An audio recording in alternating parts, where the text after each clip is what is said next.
this is how the home page would look like. So when someone will install the extension, this is what they will get. So first thing, they have to, if they have their account, all they have to do is to put their email ID and password, and they will get into their MetaMask wallet. But if they don't have the account, so all they have to do is to click on this create, and from here they can create their accounts. And when they will create their account, they will not only create their account in the MetaMask, but they will also get their own private keys. So what I will do, I'll come back to the login. First, let me get into my account based on login. So what I will do here is I'm going to simply type my credentials. So I'll say Daulat Hussain, so it's there, and I will type my password, and I will simply click on this login. So once I will click on the login here, you can see here you will find the home page, and here you will find all the details, all the tokens you have imported. Like if you want to send Ether to any wallet, you can simply transfer. You can pass the amount and pass the wallet address, and you can transfer the fund. I'll show you. And here we have the account. So if you want to use other account instead of the account you have in your MetaMask, this one, you can simply do that. So from here you can import the account using the private key, and all the account will reflect here. You can simply click on that, and that will be selected, and you can easily able to start doing the trading. And from here you can import the token. So you can do in two ways. You can take the address of the token and you can import the token in the MetaMask. But here what we are doing for simplicity, we are taking the address, name, and the token symbol. These are the three information we are taking. Okay, so that's what we have here. And if you click here, you can easily able to log out from the application. So let me first, what I would show you, so what I will do, I'll simply log out from the application. So here you can click on that and you can log out from the application. So let me create an account and let me show you. So when you will install the extension, this is exact interface you will get. And from here you have to click on this create account, and from here you have to do is simply click on this create account, and here you have to provide all of this informations. So we going to keep this information into our backend part. Just a moment. So what I will do, I'll show you the backend part as well.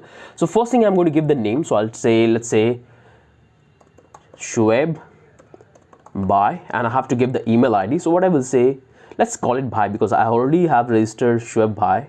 So I'll say bhai@gmail.com, and I have to pass my password. They'll say not PASS pass. Then I will come here PASS pass. Let's provide S, and then click on this sign up. And here we are making the transaction. You can see we have logged into the applications, and what this transaction done, it will create a new wallet address for us. So you can see this is the new wallet address we have created. You can click on that and you can simply copy, and this is the address we have generated. So this is the wallet address we have generated, and the private key is already set in the backend.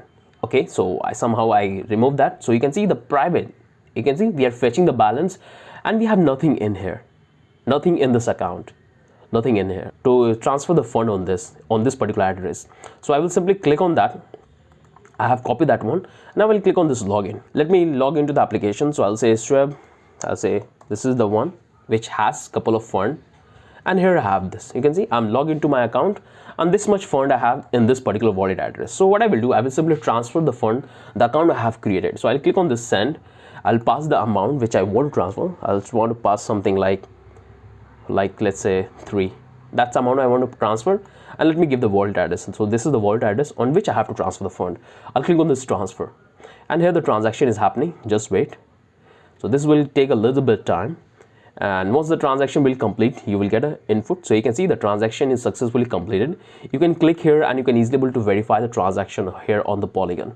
So still the transaction is in the pending mode. So by the time the transaction is getting confirmed, what I will do is, so things are looking pretty fine. I'm going to show you that how you can import the account.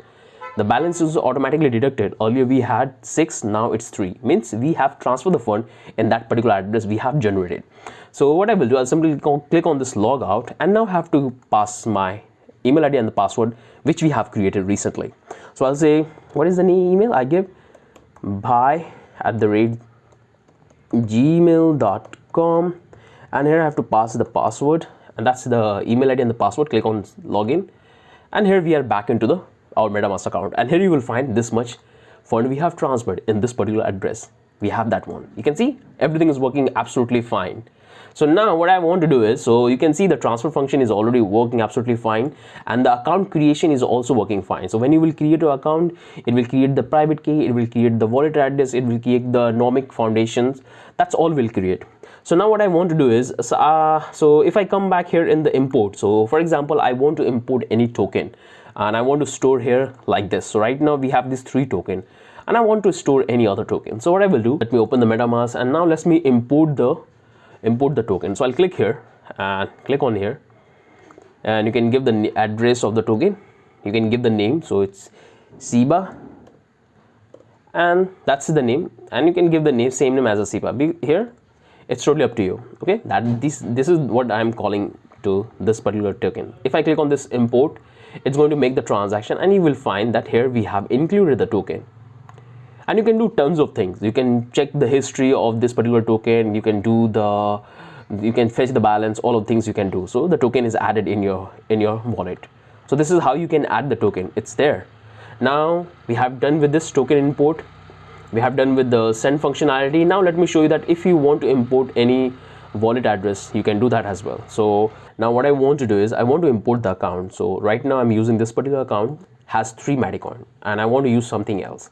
So I want to use this very first one. So if I click on that, you can see it's fetching the balance, and here I have this particular amount in this particular one, and here you can able to find all the details. Here you can display all the recent activities which anybody, like the individual, is doing on the MetaMask account. So you can display that as well, and from here you can easily able to click on logout. So if you click on that logout, here you are logged out with the application. So what I have done, I have created this folder MetaMask, and in that we're going to write the entire code for our project. So make sure to open this particular folder in VS Code. Come back here. You can use any code editor, but I'm using Visual Code because it's my favorite. So click on this open and come back to the desktop, and from here you have to select the folder.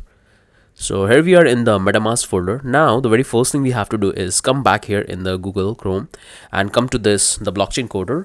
I have given the starter file and the final code so you guys can get that. So come back to the code section, resource section, and source code section. And from here you can easily able to filter. So click on this recent post, and this is the one which you have to click on that.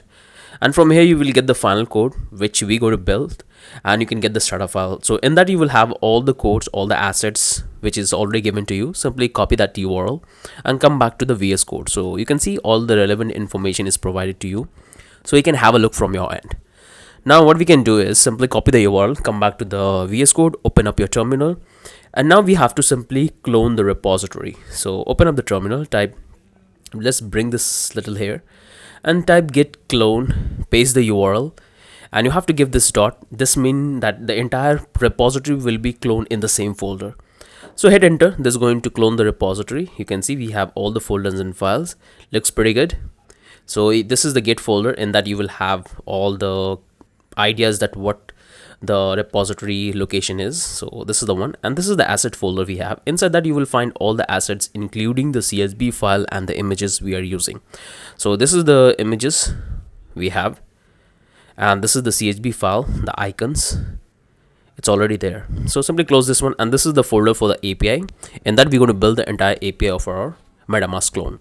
So open that one. In that you will find couple of folders and files. So this is the API folder. In that you will have this 3 folder: controller, model, and routers. Inside the controller we'll have this auth controller. In that we're going to write the entire logic for our applications, like login, logout, sign up, fetching the accounts, all of things we're going to do in our author controller. Then we have this model. We have 3 different model. So we have the account model, we have the token model, we have the user model. We're going to code it together, and then we have the router, and then we have this 3 different router locations. So this is the API folder we have, and here we have the app.js, and that we're going to do the configuration, and this is the config file. So make sure to have the exact variable. I'll show you that how you can get the database URL and the password from MongoDB. So just be with me. You can see this is what you will get. All you have to do is to replace the string for the database and the password, which I will cover when we start working on the API section. And this is the package.json file. So I want you to install the exact packages. If you install any other version, it's not going to work. If you look at the Express, we are into the latest version. Right now we have 5 or 6, But in this project we are using this particular version because the kind of configuration I'm going to follow, it's going to be based on this particular version. So if you use any update version, it's not going to work and you will have a lot of error. So that's why I have provided the starter file, so you have to install the exact packages. So all of these packages we need, this is the packages. Close this one, and this is the server which we're going to write the code and it's going to start our application. So looks pretty good. So this is the entire Chrome API.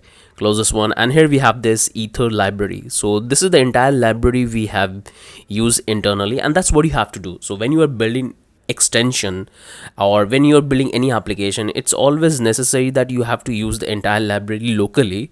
So in that way, what will happen that you don't need to depend on the external resources for fetching the like library. So if the location where the library is stored, that website is slow, then your application will not work and it will take time. So it's always important that when you are building an application for the production, you should install the library, have the library in your project, and you can use it from there.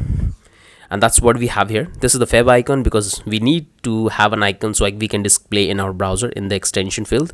And this is the manifest file. So in that we're going to write the entire code, all the configuration, including the name, version, descriptions, icons, and the methods, the actions we want to provide. That's all we're going to configure here. Then we have this pop-up HTML, and this is where we're going to write the entire HTML for our project.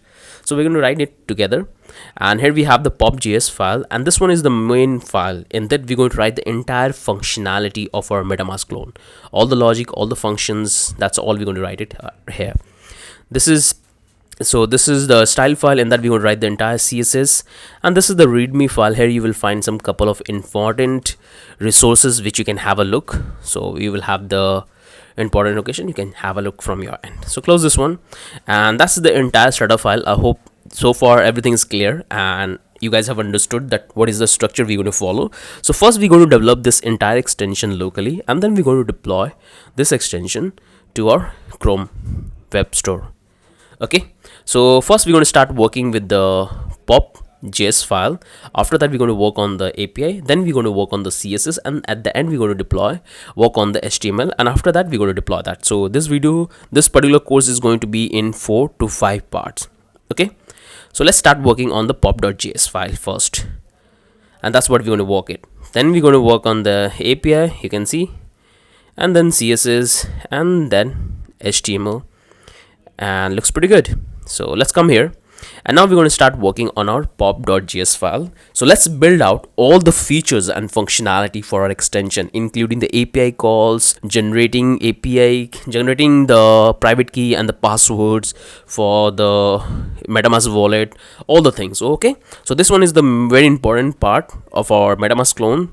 So make sure to watch this very focusedly to try to understand every single thing we're going to cover in this particular video. Target the DOM, so we'll say document.addEventListener. So what we have to do is we have to, when the browser will reload, we have to load our script. So we'll say DOM, it's come here, remove this, we'll say DOM content load, and we have to call this functions, and in that we have to target all the element. So like we'll have to attach the add event listener on the button. So whatever button we're going to attach the functionality, that's all we're going to target right in this DOM content loaded. And that's how you have to follow when you are using plain vanilla JavaScript, because we are not using any framework. So come here, let's target let's say in that we going to target the elements on which we have to attach the function. Okay, so far so good. Now we can come here, let's define our variables. The state variable we're going to manage, because we are providing multiple accounts, we are providing multiple networks, so that's all we have to manage. So let's define a couple of state variable, and that's how you can define when you are working in our vanilla JavaScript. So let's call it state variable. Then we have to define the very first variable is the provider, and this provider can be hard coded or it can be dynamic, it's totally up to you, but in our case we are providing multiple provider. So by default I will go with a fixed value, and if user want to change the network, they can do that. So let's keep it empty string. I'll tell you how you can get the string for the provider. Then we have to take another one, we'll say let provider, and we'll say this private key, and we'll take this address. So these are the three data we need, because the account will change, the private key will also change. So that looks pretty good. Now we have to write all the functions. So let's write down the entire function which we're going to create, and then we're going to build the logic inside the function. So let's call it function, and let's build the function. So we'll say function handler.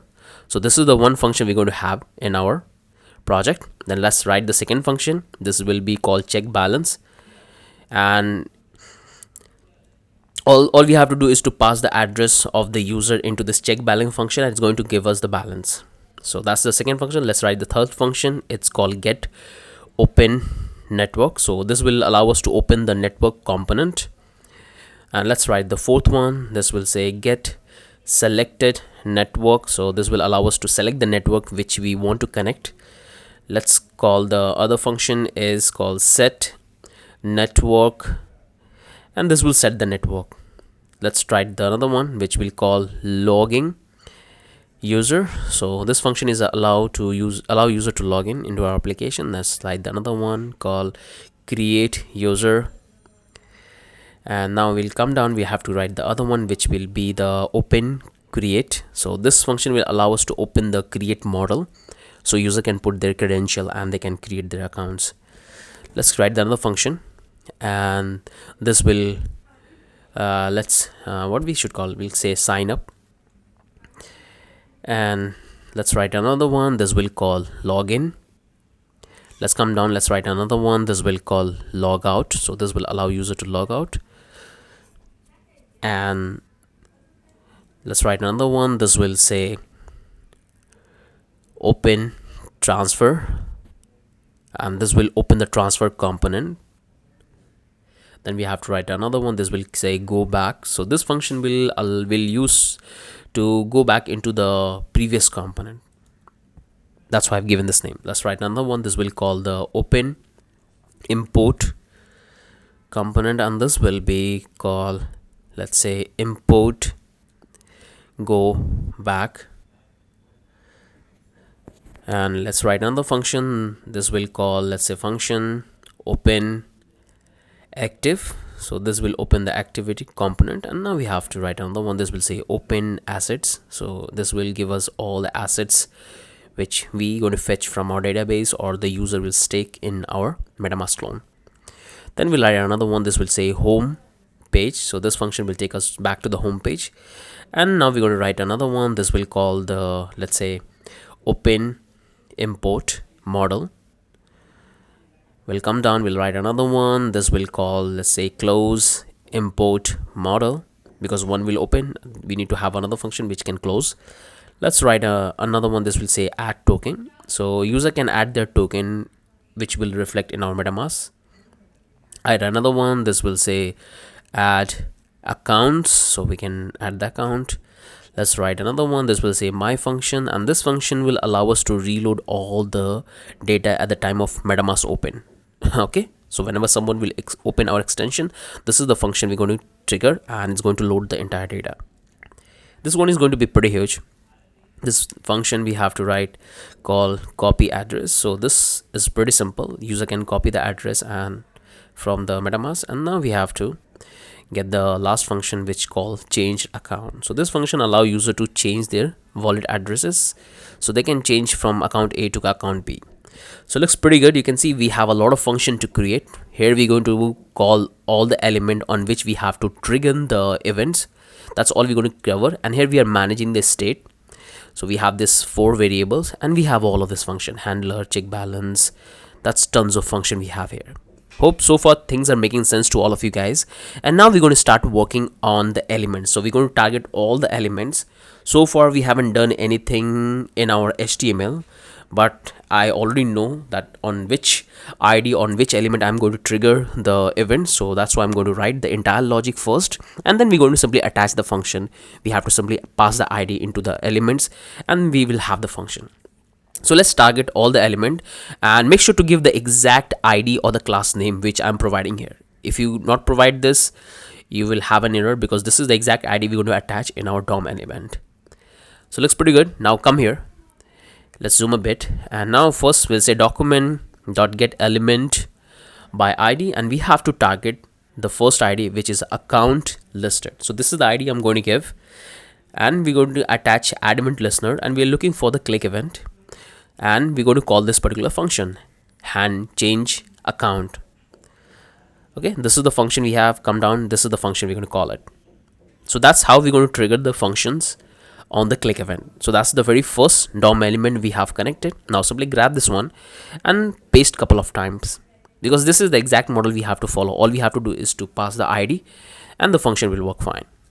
Now let's change this ID to user address, and we have to change the function name to copy address. Change this one as well. So this one will say transfer funds, and this one will say handler. So these are the three component we have target. Let's copy this part, copy this one, and paste couple of time. So like we are done with this. Now we have to change the ID.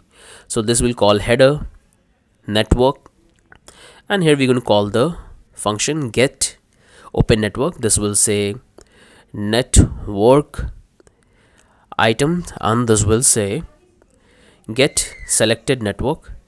This will call add network, and we have to call this to set network, and this will be our login account, and this will be the login user. So simply save it, copy this one, and paste couple of time. Looks pretty good. And now we have to simply change the name and the function. So here we are. Here we have to come and we have to change the name. So we'll call let site account create, and we have to create the function. It's called the function create user. Then we have to come here and we have to change the ID to open create, and in this we're going to call this function open create, and we'll call this one sign up, and this will be the sign up, and this one is login up, and this will be the login. So these are the function we have. Now simply grab one more time and paste couple of time. Let's change the ID, logout, and we'll call this logout function. And we have this open transfer,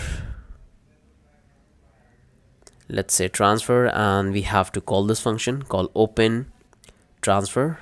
Come here, change this to go back, and we'll call this go back function. Now we have to change this ID. We'll say open import, and this will be the open import.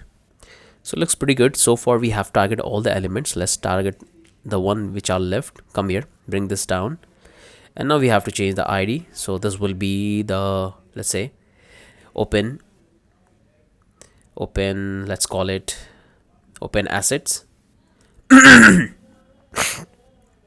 Here we're going to call it open asset. This will be the open activity, and this will be our open activity.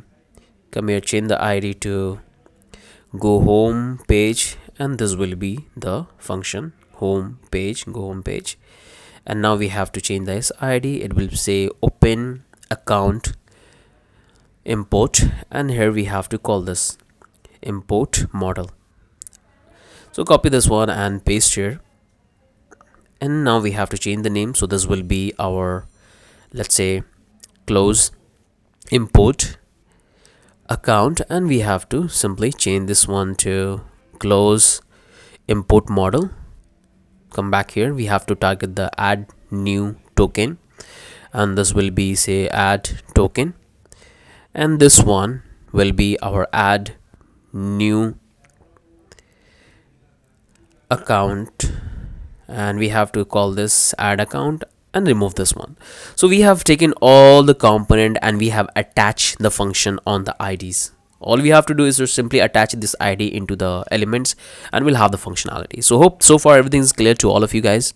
So this is the first element, this is the second one, this is the third one. We have the open network, we have the select network, we have the set network, login user, create, open create, sign up, login, logout, open transfer, go back, import, open assets, activity, go home page, import model, and we have the close input model, we have the token, let's give a space, and we have the add new. So this is the entire element we have target, and that's the only thing we have to do. As for we have to target the element. Now come here, so open this, let's have a look one more time, and everything's look good to me. Now we need to come here and simply go to this alchemy, because we need the provider so we can easily able to interact with the blockchain. So click on the sign up. I have already created my account. Make sure to create your own account, and I have shown it, explained this tons of time in the previous project, so you can check other project, and that's a very fairly simple process. All you have to do is to verify the emails and provide you all the data, and you will have your account. Now come here, I'm going to simply log in, and once you will log in and once you create your account and log in to the Acme, this is the dashboard you will find. You can see I have created a lot of project. So what I'm going to do is I'm going to take my default network, which is going to be a Polygon, and I will simply copy this HTTP. So here you have three methods: API key, HTTP, and WebSocket. So all of these are very fairly simple one, but we're going to use the HTTP one because that's very easy. So simply copy that one and come back here in the code and simply paste here, because we are focusing on the Polygon Mumbai, and that's where I'm going to do the testing. So that's what we have, and that's the exact thing you have to do in any network. Okay, so that's the provided URL we have. And what I will do is I have this 3 state variable. So for the time being, I guess I can comment this provider. Okay, we'll do that. Come back here in the handle function, and what I can do is let's write the entire function for this particular one. Okay, so now let's start writing the function for our handler. So what we have to do is first we have to target the DOM. So we'll say document.get element by ID, and in that we have to get the particular ID. So we'll say transfer and transfer center, and we have to set display to none, flex. And why we are doing so, because when someone will call this function, we have to display our loader. Okay, so we are simply setting our loader, and then we're going to do all the logic. So we have to show the loader, and we'll come down here, and now we have to take the variable. So we'll take the amount, and that will come from the input field. So get element by ID, and it will have the ID amount, and we'll call this value. So this will give us the amount. Let's bring it back and simply replicate it, paste here, and we have to get the simple address where we want to transfer the fund, and we'll say address. So these are the two data we have. Now come down here. So if I come back here in the MetaMask, let me log in. What I'm going to do is I'm going to keep my private key and the address as a reference in the function, so we can test it with the code. So you can come back to the MetaMask, and you can see this is the account we have. So what I will click on this 3 dot, go to the accounts, and from here you can able to access your private key. So I'll simply pass my private key. I will simply copy that one, come back here, and I'm going to take a variable, and I'm going to keep my private key right up here. I'm showing you my private key, but I don't want you to utilize it because this is for the testing purpose. And so I hope that thing you guys will not do. So this is the private key, and here I'm going to paste this particular one. So paste it, copy this one and paste it. So this is the private key I have. Let me give this variable name. Now what I'm going to do, I will take the address, which is going to be where I'm going to transfer the fund as a test. So I will come here, and I'm not going to take this particular address. I'm going to take the other address. So this time I'm not using the MetaMask account, because once I use the MetaMask account, the balance will be gone. Okay, so here I have created an account and I have imported, and that's what I'm going to use it. So I have a couple of meta in this, so I will simply copy the address, come back here and paste. So this is the private key and test account we have used. So that looks pretty good so far. Now come here, we have to simply do one thing. We have to take this provider, and now we have to build the provider so we can communicate with the blockchain and we can send the transaction. So we're going to use this particular library. So we'll come here, we'll take a variable called provider. We'll use new ether. So we already have the ether package. And that package we're going to connect into our HTML document. In that way, the entire ether library will be available into our global object, and from there we can easily able to access. So that's what I'm doing here. We have the entire library as a global object.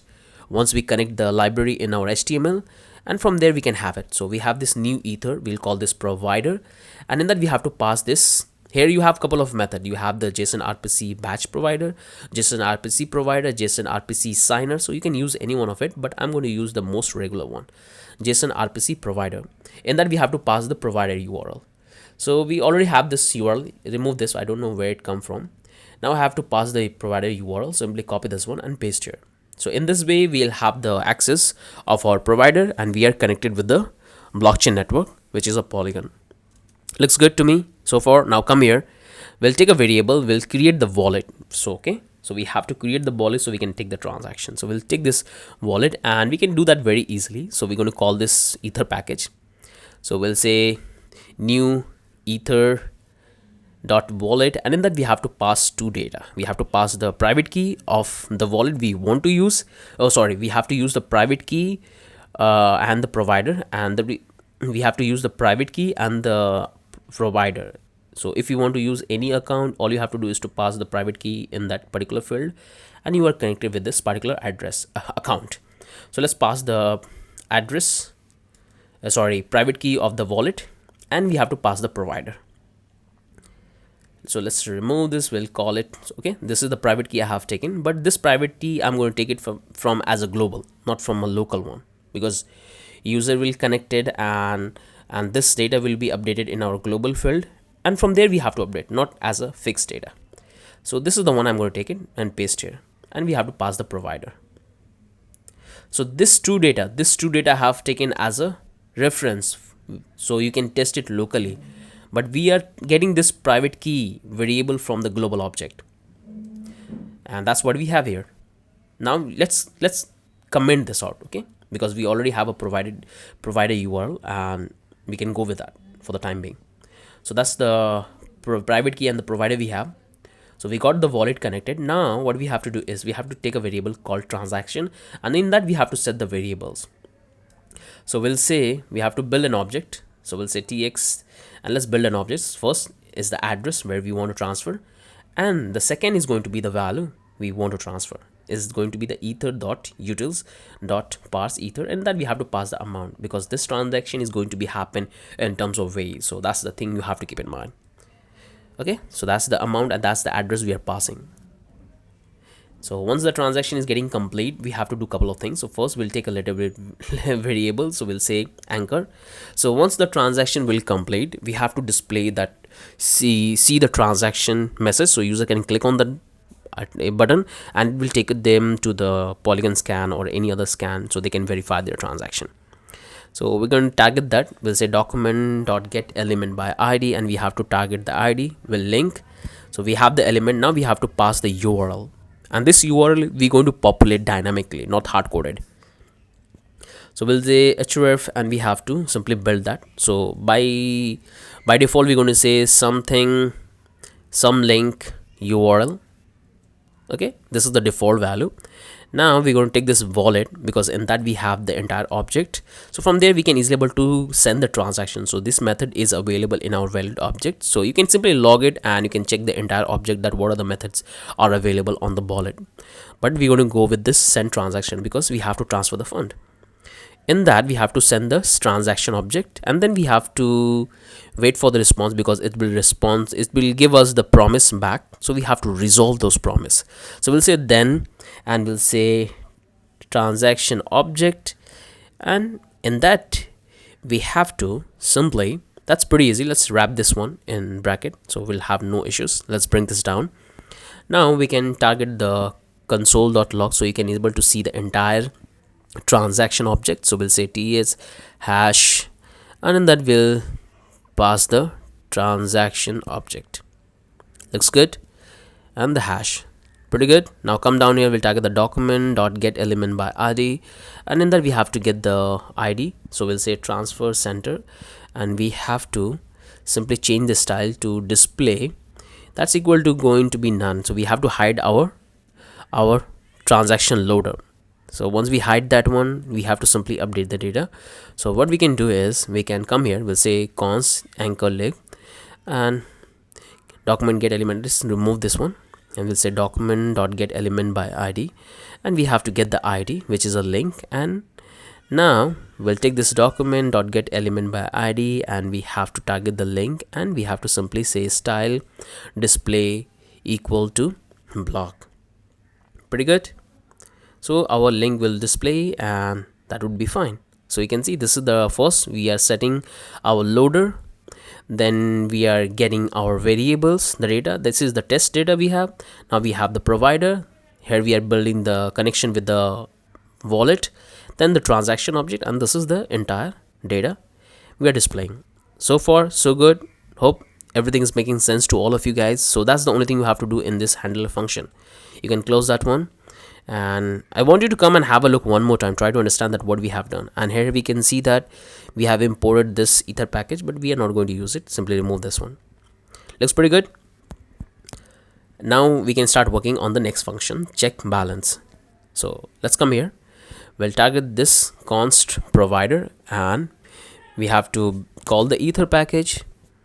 In that we have to call the provider, and then we have to simply pass our URL. So here we have the provider. Now we'll come down here, and we're going to take this provider dot get balance, the method we are available in this, and we have to pass the address. So we'll have the balance, and then we have to simply resolve the promise because it will return. So we'll say balance, and we'll take the address from the input. So this function we're going to call into our my function.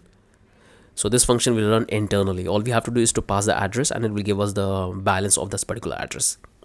So here we have to do a couple of things. So first we're going to do is we're going to take a variable called balance, and in ether eth, and we're going to target the ethers dot utils dot, and we have to convert it. So form mat ether, and in that we have to pass the balance. So this will be a convertible. Now we can come here, we'll take this document dot get element by id, and we have to display the balance. We'll target the account balance, and once we target that, we have to simply change that inner HTML equal to the balance. Take a template tutorial, and in that we have to pass the balance in eth. So that's how we can display, and you can, I'm just hard coding this data, but you can make it dynamic. But I'll go with the polygon. So that's the data we are updating. Looks pretty good to me, and pretty good.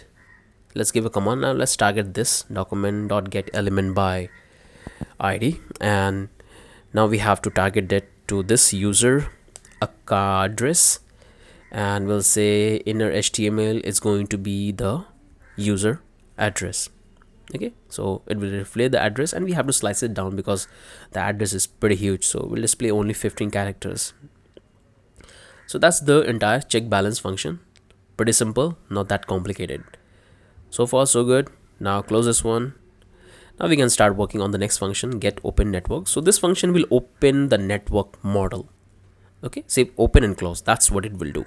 So what we'll do is we're going to target that. So we'll say document dot get element by id, and that we have to target the network, and it will say style dot display is going to be block, because by default it will be none. So that's the only thing it will do. It will open the network element. Close this one, come here, and looks pretty good. Now we have to work on the second function, get selected network. So in that we're going to take the event. So when someone will click on the selected network, we have to trigger the event, and on the base of that selected network we have to set our provider. So that's the logic we have here. So we'll take a variable called element, and we'll say document dot get element by id, and we have to select that particular element. So we'll say selected network. So once we have the element, then we have to get this element inner HTML, and we have to update. So we'll say element dot target inner HTML. What we are doing here, we are taking the selected network and we are displaying its name in our UI component. So that's what we are doing here. Now come back here, we'll say if element dot target inner HTML is equal to our Ethereum provider, when someone select the Ethereum mainnet, then we have to set the string of our RPC URL to the Ethereum. So that's what we're going to do here. So we'll take this provider, and we're going to simply provide the URL of our Ethereum. So to get that, all you have to do is come here in the Acme, and type here, not in that, come here in the browser and type rpc anchor, ANKR, anchor polygon. Hit enter, and here you will find all the RPC URL for the different blockchain network. So you can see here we are on the Polygon, and I'm going to select this particular mainnet, select this one, copy this one, and come back. And here we are focusing on the Ethereum, but I copied on Polygon. So what I will do, I'll come back here in Alchemy, and here we have that, close this one, and here we have the project Ethereum mainnet, click on that, and from here I'm going to get the string and paste here. So this one is for the Ethereum mainnet, and this is the exact thing I have to do for all the different network. So we'll say else if, we'll say e.target.inner HTML is equal, so this time it's equal to Polygon. One is the Polygon, so let's come back here, and from here we can get it, copy this one, this is the mainnet, and that's what we have to pass it here. So here you can see Polygon mainnet is that.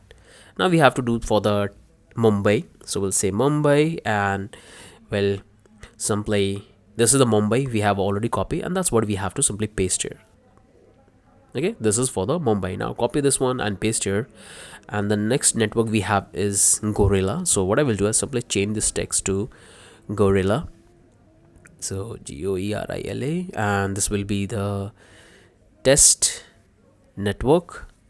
And now we have to get this, so we can come back here in the, let's say we can come back to the browser. Here we are, and now we have to search for the Gorilla. So we'll say Gorilla, hit enter, click on this this link, and here we'll have all the networks. So we'll have mainnet, testnet, Gorilla, Sofali.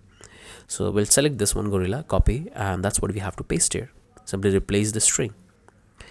And now we have the last one, simply copy and paste here, and this will be our Sofali network. So POLIA, Sofali test network, and we have to simply change that. So click on this, get the string, and replace it here. So that's the entire provider. You can use anyone. Looks pretty good.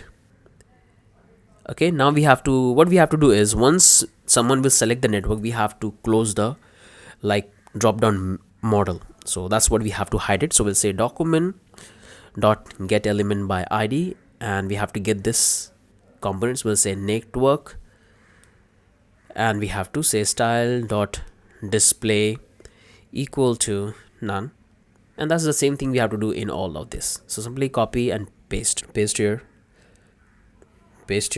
and paste here. Pretty good. So save it, and at the end we're going to simply console log out the provider URL. So we'll say provider URL. So that's the entire function we have written for selected network. Okay, for different, but primarily we are focusing on the Polygon. So that's the entire function we have here. Close this one, and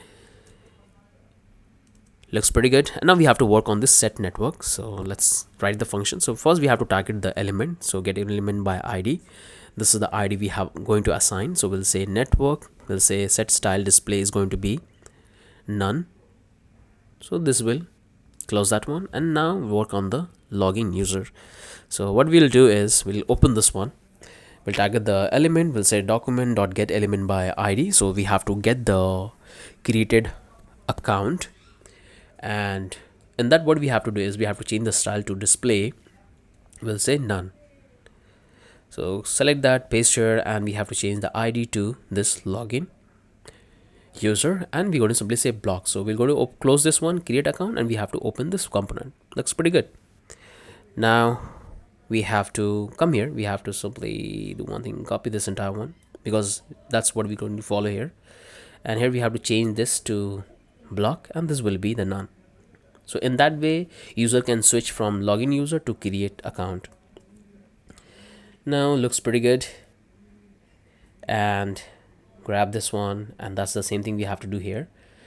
What we can do is let's change this to none, and this will be the block, and here we have to change the ID to create pop-up. Okay, looks pretty good.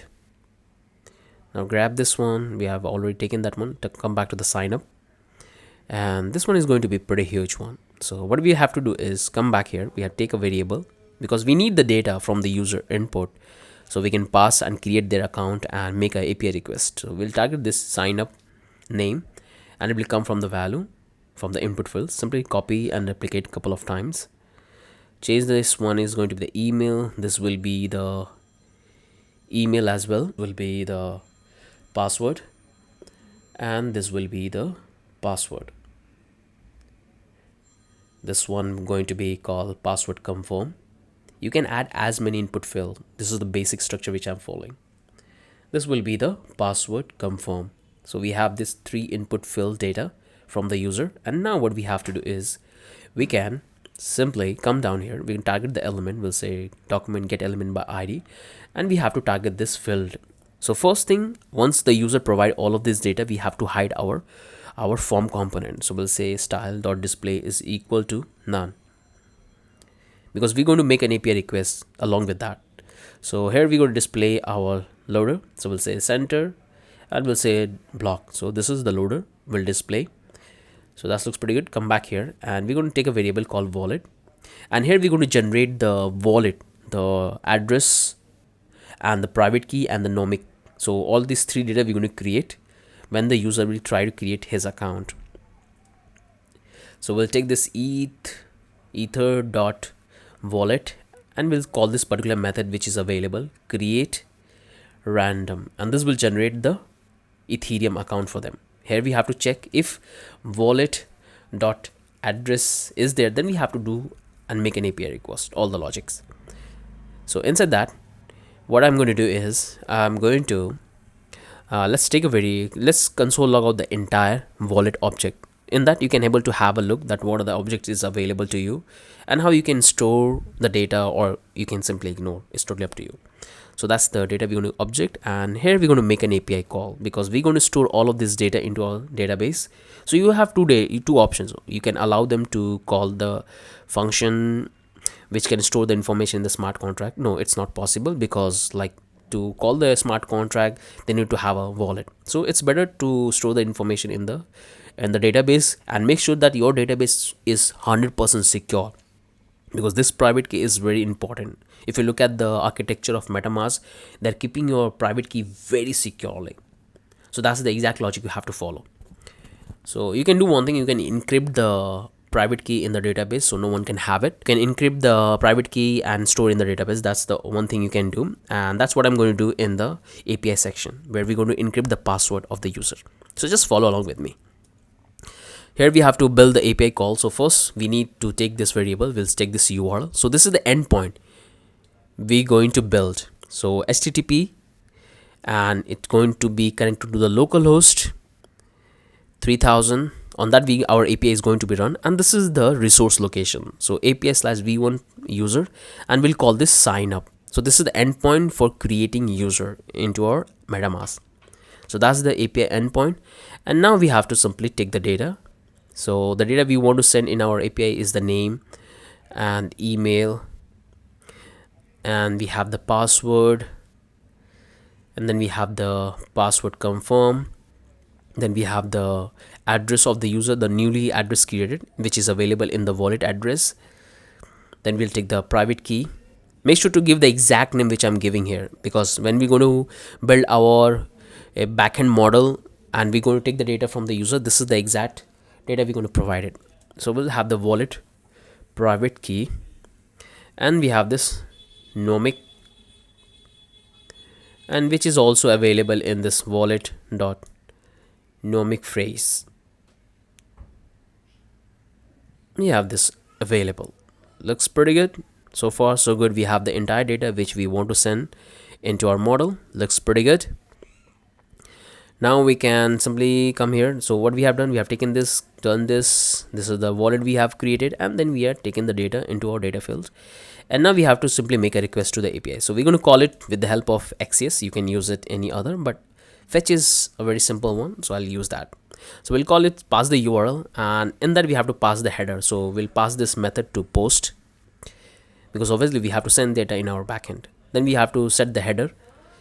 So in the header we have to set the content type. So it will be our content type, and it's going to be application JSON.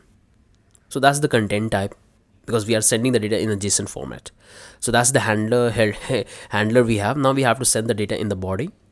So we'll say JSON stringify, and we have to pass the data in that. Looks pretty good. And once it will be successfully send the data, or it will fail, it will send us response back. So that's the response we have to catch. We'll say then response, and say response, and we have to simply convert that response to a JSON so we can read it. And on that we have to call this then, because it will return a promise. We'll say result, and in this result we'll have all the data which we're going to send back to the user after a successful account creation. So here we have to format the data. So what we have to do is we have tagged this document.getElement by ID, and we'll call this, let's say we'll can call that one. So we'll say something like what ID we have targeted, create address. We'll say inner HTML, and we have to display the address of the user is created. Simply replicate it, and here we have to simply update all of the data. So this will be the address, this will be the private key, because we have to display this back to the user. We'll say private key, and this will be the, let's target that one to unique.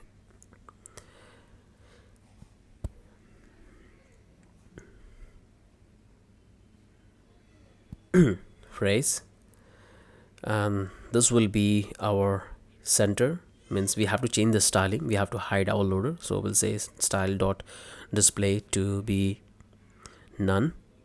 Simply copy this one and change this to, and now we have to simply target. So we'll say block, and this will be the account data, and here we have to change the ID to sign up, and this will be the none. So that's the entire thing we have to do in the successful account creation.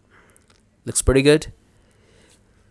So that looks good. Come back here. Now we have to take a variable called user wallet, because this data we are getting, we have to store into our local host. So from there we can easily able to verify and fetch the information, and we can display in our MetaMask that which account is connected with the MetaMask, what are the balance, everything and all. So let's build that object which we want to store in our local host. So we'll say user wallet address is gonna be the wallet address. Then we have to get the private key, and the private key is also available there in the wallet private key. Then we have to get the nomic. This one is optional, but you can keep it, so I'll keep it like it, and we can display this one. You can store as many information as you want, it's totally up to you, but I'm going to go with this 3-1 because these are the most important one. Now we have to take a variable called JSON object, and we have to convert this into a JSON format so we can store it. So we'll call it stringify, and we're going to pass our entire user wallet. So looks pretty good. Now we have to call this particular method local storage dot set item. We have to give the name, so make sure to give whatever name you want, because this is the name we're going to use to put data or fetch data. So we'll call it user wallet, and we have to send the entire JSON object. So in this way the data is available into our local storage. And now we have to call this document.getElement by ID, and we have to go to the home page after everything's happened, and in that we're going to simply say display block. So we have to open the home page. So what will happen that when this function will get called, everything is get done, then it will set the data in our local state, then it's going to go back to the home page. So looks good. And now we have to simply reload the browser, so everything will start from fresh. Pretty good. So that looks pretty good to me. Now you can see it's a pretty huge function for sign up. We are calling this, then we are creating the wallet, then passing the data to the API. We are converting that, then we are resolving the response, setting the data into our components, then we are using this to store the data into our localhost, and then reloading the browse. Now what we can do, we have to catch if anything goes wrong. So we'll say catch method, and that is available very easily in that we have the error, and we're going to simply console log out the entire error. Try this one. So it looks pretty good. This is the entire sign up function we have. Pretty good. No issues we have so far. Hope you guys have followed what I have done. Now we can start working on the other function, which is a login one. So far things are pretty good. Let's open this one. Let's target the element document.get element by id. So we have to target the login form, and we have to simply display none. Copy that one, paste here, and this will be the center. We have to open the loader. Then we have to call this const email. We have to get the data from the input field. We need the email and the id, sorry, email and the password. So we'll get the value, copy that one and paste here. This will be the password, and this will be the password. Come back here. We have to make a call to our API. So we'll say URL. This is the endpoint we're going to use it. So we'll say HTTP local host. This is the resource location v1 version 1 user and login. So this is the method, the endpoint we're going to create. Now we have to build the data we want to send. So we have to send the email and the password so we can verify that user.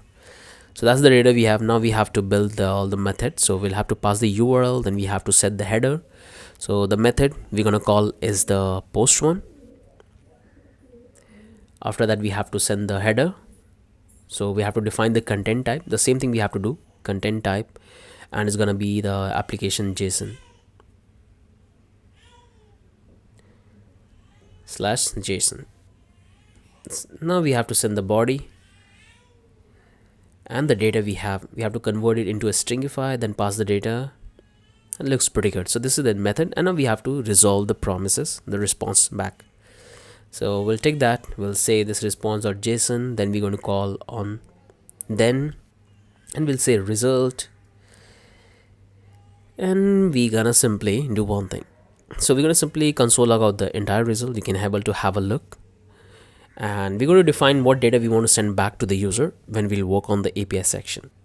So we'll take a variable called user wallet, because we need to store the user object in the local storage so we can make our MetaMask functionable, because it's going to fetch the data from the local storage, and on the base of that it will fetch the function. It's going to fetch the user whether he connected or not. So that's the object we have to set.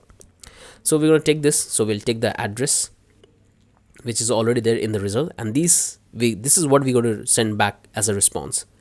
So we have this address, then we have the private key which is there in the result, data.user.private key. Then we have our mnemonic, and that's there. That's a very basic one. Okay, so this is the object we have. Now we can come down here, we can simply take this and convert it into a JSON. So we'll say JSON stringify, and we have to take this user wallet, and then we have to call the local storage, and we have to set the data into a local storage. So we'll say user wallet, and we have to give the object the data JSON object. So this will set the data, and we have to reload the browser at the end. Means that's a successful login for the user. And here we have to catch an error. So if anything goes wrong, so we have to catch. So we'll simply console log out the entire object. And by the way, if you want to master API development, then I want to tell you, take this particular course. In that I've explained every single thing which you have to know to become an API developer, how to set an environment, how to manage different type of error, production error and development error created by user or error created by code. Everything is explained. So after this, make sure to take this particular course, API development. It's a 13-hour course. It will teach you every single thing about the backend development. We have set all of the things, and that's pretty much for our login function. So we are getting the variable, passing this, and setting all the data into our local storage. Close this one. Now we have to work on the logout, and that's a fairly easy function we have to work on. All we have to do is to remove the data from the local storage. So we'll target this. Let's say local dot to remove item, and we have to pass the key pair. So user wallet, and this will allow user to log out from the application. After it's removed, we have to simply reload the browser, and that's it. That's the logout function. Pretty simple. Okay, now we have to work on the open transfer. So this one is also pretty easy one. So we'll say document.get element by id. We have to take the element transfer form, We'll say style.display equal to be block, and it will open that. And now we have to simply close the other open components. We'll say home page, this will be the none. Okay, so it will open the transfer component and it will close the home component.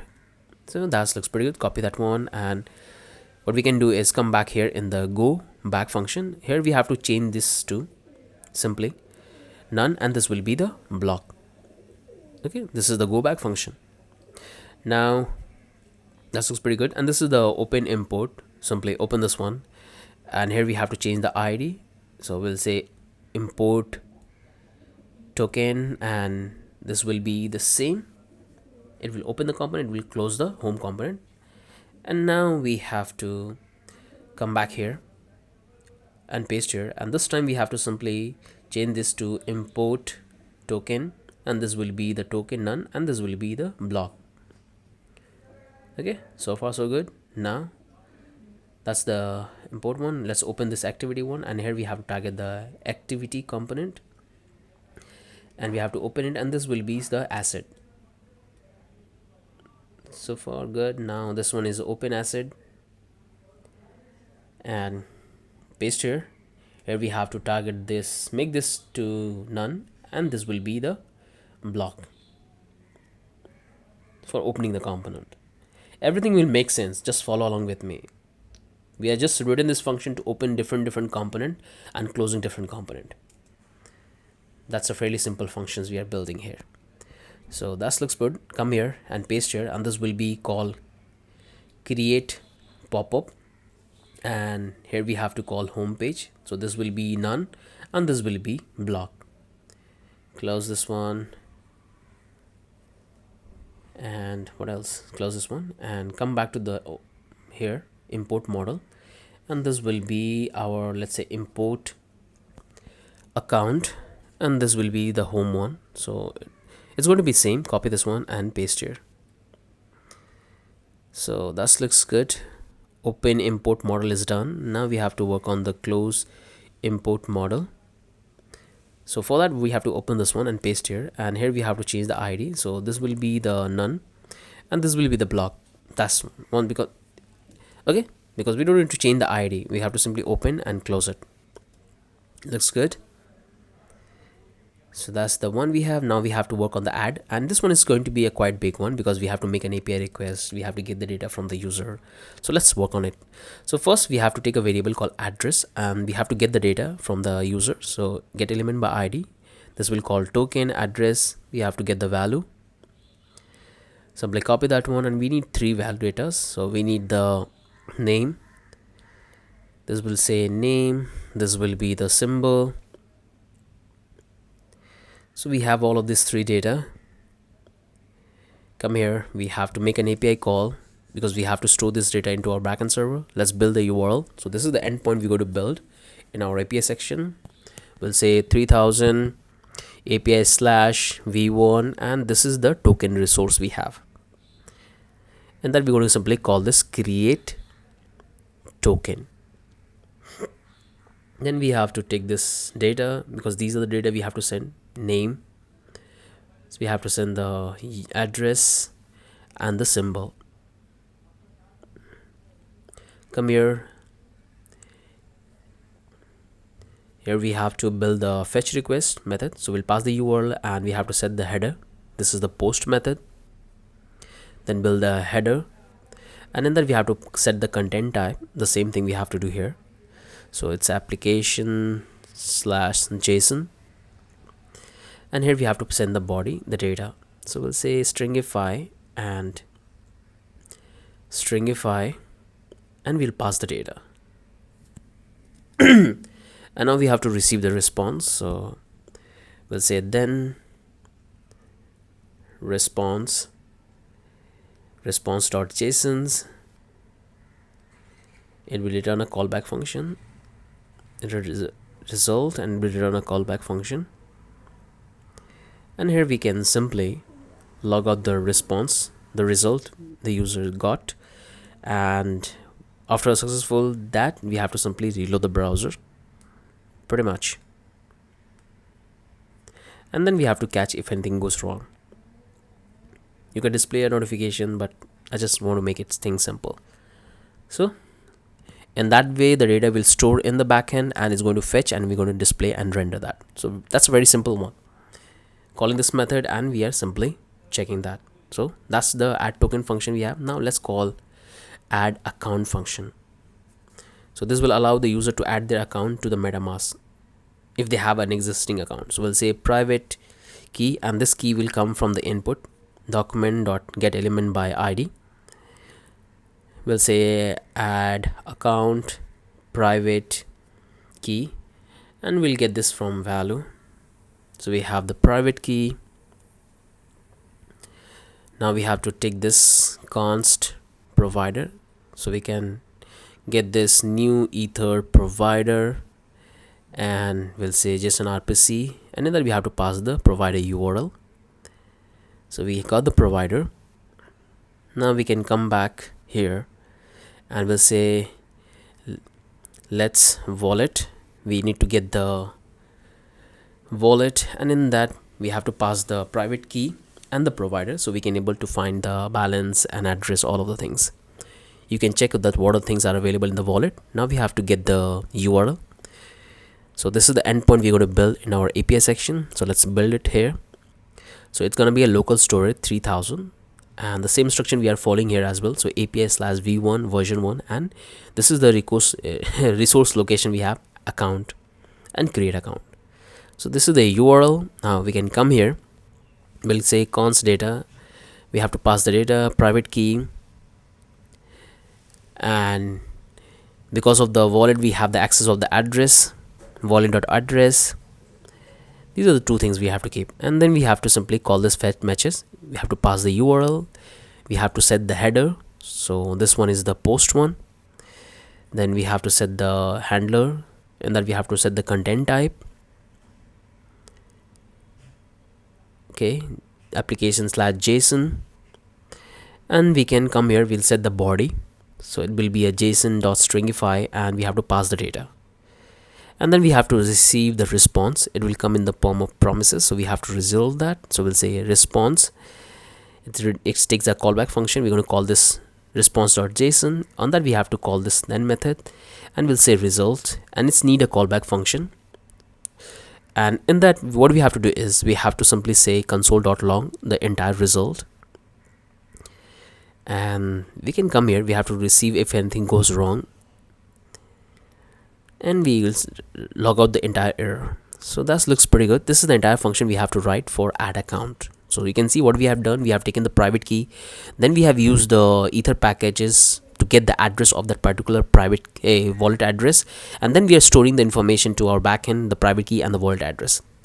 So that's a fairly simple thing we have done here. Close this one. Now we have to work on one of the biggest function, my function, and this function will call when someone will open the extension, and we have to fetch all the information. So we have to fetch the information for our local storage, backend, all of things we have to do here.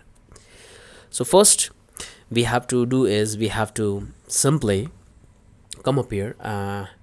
What we can do, we'll take a variable called star, and we have to get the information for our local storage. So we'll say get element by ID, and this is the key pair we have given user wallet. So this will give us the data. Now we have to convert that data. So we'll say pass object. We'll use this JSON dot parse, and in that we have to pass this entire object. It will have the object. We'll say if pass object is dot address, means we have the address is available into our local storage, then we have to call this function. If the object is not there in the local storage, then we don't want to call it. So we'll say document.getElement by ID, and we have to simply say logging user dot style is going to be display none. So we have to hide the login user component, and we have to simply open the home component where he can able to find all the methods like balance, addresses, transfer, import, all of things, because he's already there and logged in, means logged in. Then we have to take this private key, and we have to set that to the global one. So this is the private key we have taken as a global object, global variable, and that's what we are updating here. We have to update the address as well as a global. Okay, and now we can come here. We have to take this particular check balance, and then we have to pass this user address so we can fetch the balance of his. So you can see this is the address we have taken, and that what will return the balance of the user. Now we can come here. We'll say const token render. So this will allow us to render the token. We're going to fetch the information from our backend, and we're going to render in our MetaMask. So we'll say document.get query selector, and we have to select the assets. Once we have that one, we're going to take this account render, and it's going to be the document.query selector, and it will say the account list. So these are the two components we are targeting, elements we are targeting based on the query selector. Now we have to do is, now we have to simply make a API call. So this is the endpoint we're going to call it. So come here, take a variable called URL, and this will be our HTTP and localhost 3000 API /v1 /token resource and all token. So this will give us all the token user have selected. Pass the URL and set the header. Okay, this is the basic convention we are following. So we'll say .then, and we'll take the response. It will take the callback function. We have to convert the data into a JSON format, and then we have to receive the response and get the data. So we'll have the data, and we'll simply say let element is equal to empty, because we have to render the HTML, and in that HTML the data would be there, like addresses will be there. So what we'll do, take this, we'll say data.token, and we're going to simply loop over it. So we'll say map element like token, and here we have to build the HTML. So what I will do, I will take this div. What I can do is come here and bring this one, take a element plus concatenate, and in that we will write the entire HTML. So we'll take the div, it will have a class. We'll say asset item. Let's close this one div and open this one. We'll take this image, and in that I will display the icon. You can display whatever you want. We'll display our logo, and we'll say asset item image. It will also have a couple of properties. So it will have a source. So we have to take this particular source image /asset. Inside the assets folder we have all the images, and from there we are getting this blockchain coders.png. so this is the image I'm getting. If you come back here in the asset, this is the image you will have, and that's how we can access.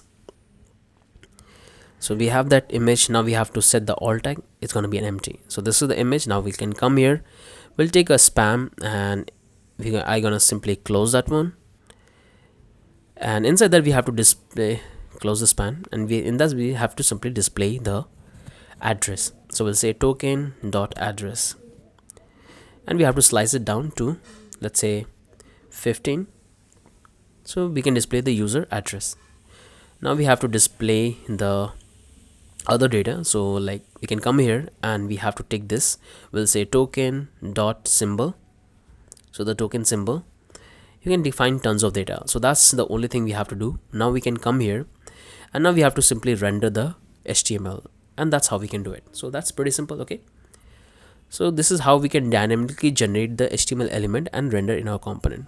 Now we have to simply catch if anything goes wrong. So we'll have this, we'll say console.log error, and this is the entire fetch request we are making and rendering the data dynamically. Hope things are making sense to all of you guys, and you guys have got what we have done here. Now we can come here, and now we can build the second API request. So let's call fetch, pass the URL here. So this is the endpoint we're going to call it, localhost /3000 API /v1 /account /all accounts. So first we have taken all the token. Now this is the accounts. We'll say then response is take a callback function called response.json. On that we have to call this then method. So we have to resolve the promises. We'll say data, it will take a callback function. In that we have to do the same thing we have done above. So we'll take a variable as a accounts. In that we'll take this data.map.accounts, and we'll take this map. In that we'll say, let's say account and index. It will take this callback function and looks pretty good to me. Now come here, and that we have to take this the element we have created, and now we have to simply concatenate, and we have to build the HTML. Pretty simple. We'll take a div. Again, we have to close the div. Let's assign a class. We'll say list.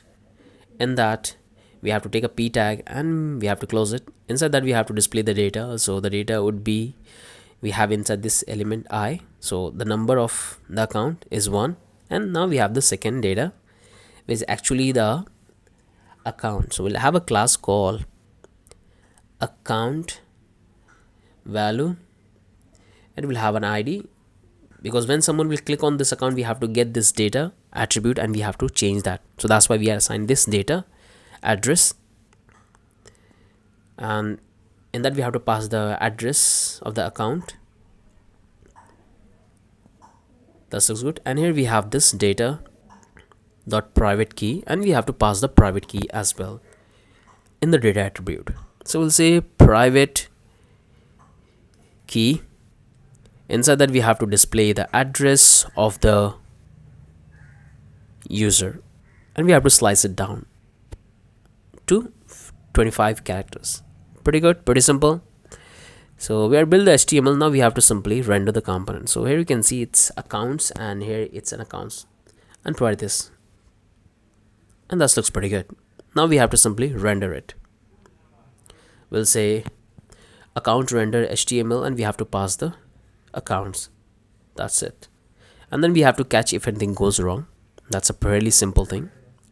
We'll console log out the error. So that's how we are fetching the data and rendering in our MetaMask. Okay, API calls building the HTML, then again API calls building the HTML, and then rendering it. Looks good. So far things are looking pretty good. We have no issues. And then we have to simply console log out the entire private key. So this will show that user is logged in.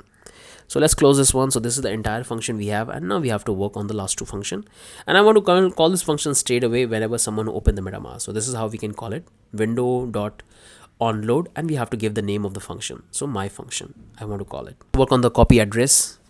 It's fairly simple. We'll use navigator.clipboard, and we have to simply write text, and we have to pass the address. So that's the first, and this is the last function which allow us to change the account. So we'll do one thing. We'll take this variable called data, and it's coming from document.query selector, and we have to select this based on the account value. Then we have to take this address, and this will be the data attribute, and we have to get this particular one. So we'll say data attribute, so it will give us the address. Then we have to get the private key, and we'll say data.get attribute, and this is the attribute we have assigned, data/private key. So we have the private key and the address. Then we have to simply console log out both the thing if you really want to check. That's what we're going to do it. So that's the entire logic. We got the address and the private key. Now we have to simply change that. So what we're going to do, we will take a variable called user wallet, and we have to change our local storage data. So we'll say address is going to be the address, private key is going to be private key, and we'll change this norming to message.call changed, means user have changed their account. Okay, now we can come here. We'll say const JSON object, and we have to simply update our local storage. So we'll pass the data, then we have to call this local storage dot set items, and we'll take this keep, and we'll pass the value. So this will update the local storage, and now we have to reload the window, so it will fetch the information as per the data, the account the user have taken. So that's how a change account function works.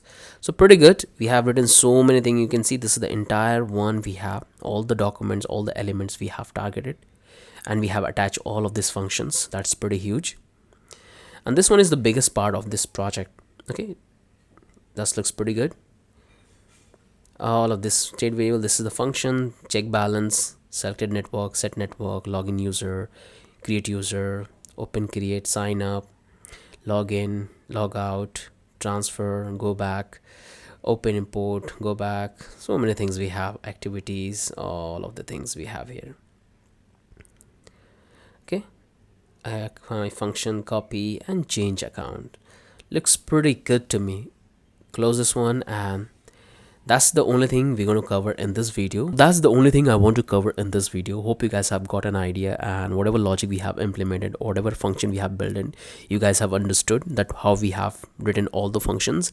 And I hope you guys have got the starter file and you have coded along with me. If you have stuck anywhere, or if you want to take the final code, you can definitely come and take it to compare it. Okay, in the next video we're going to start working on the API, so let's move to that.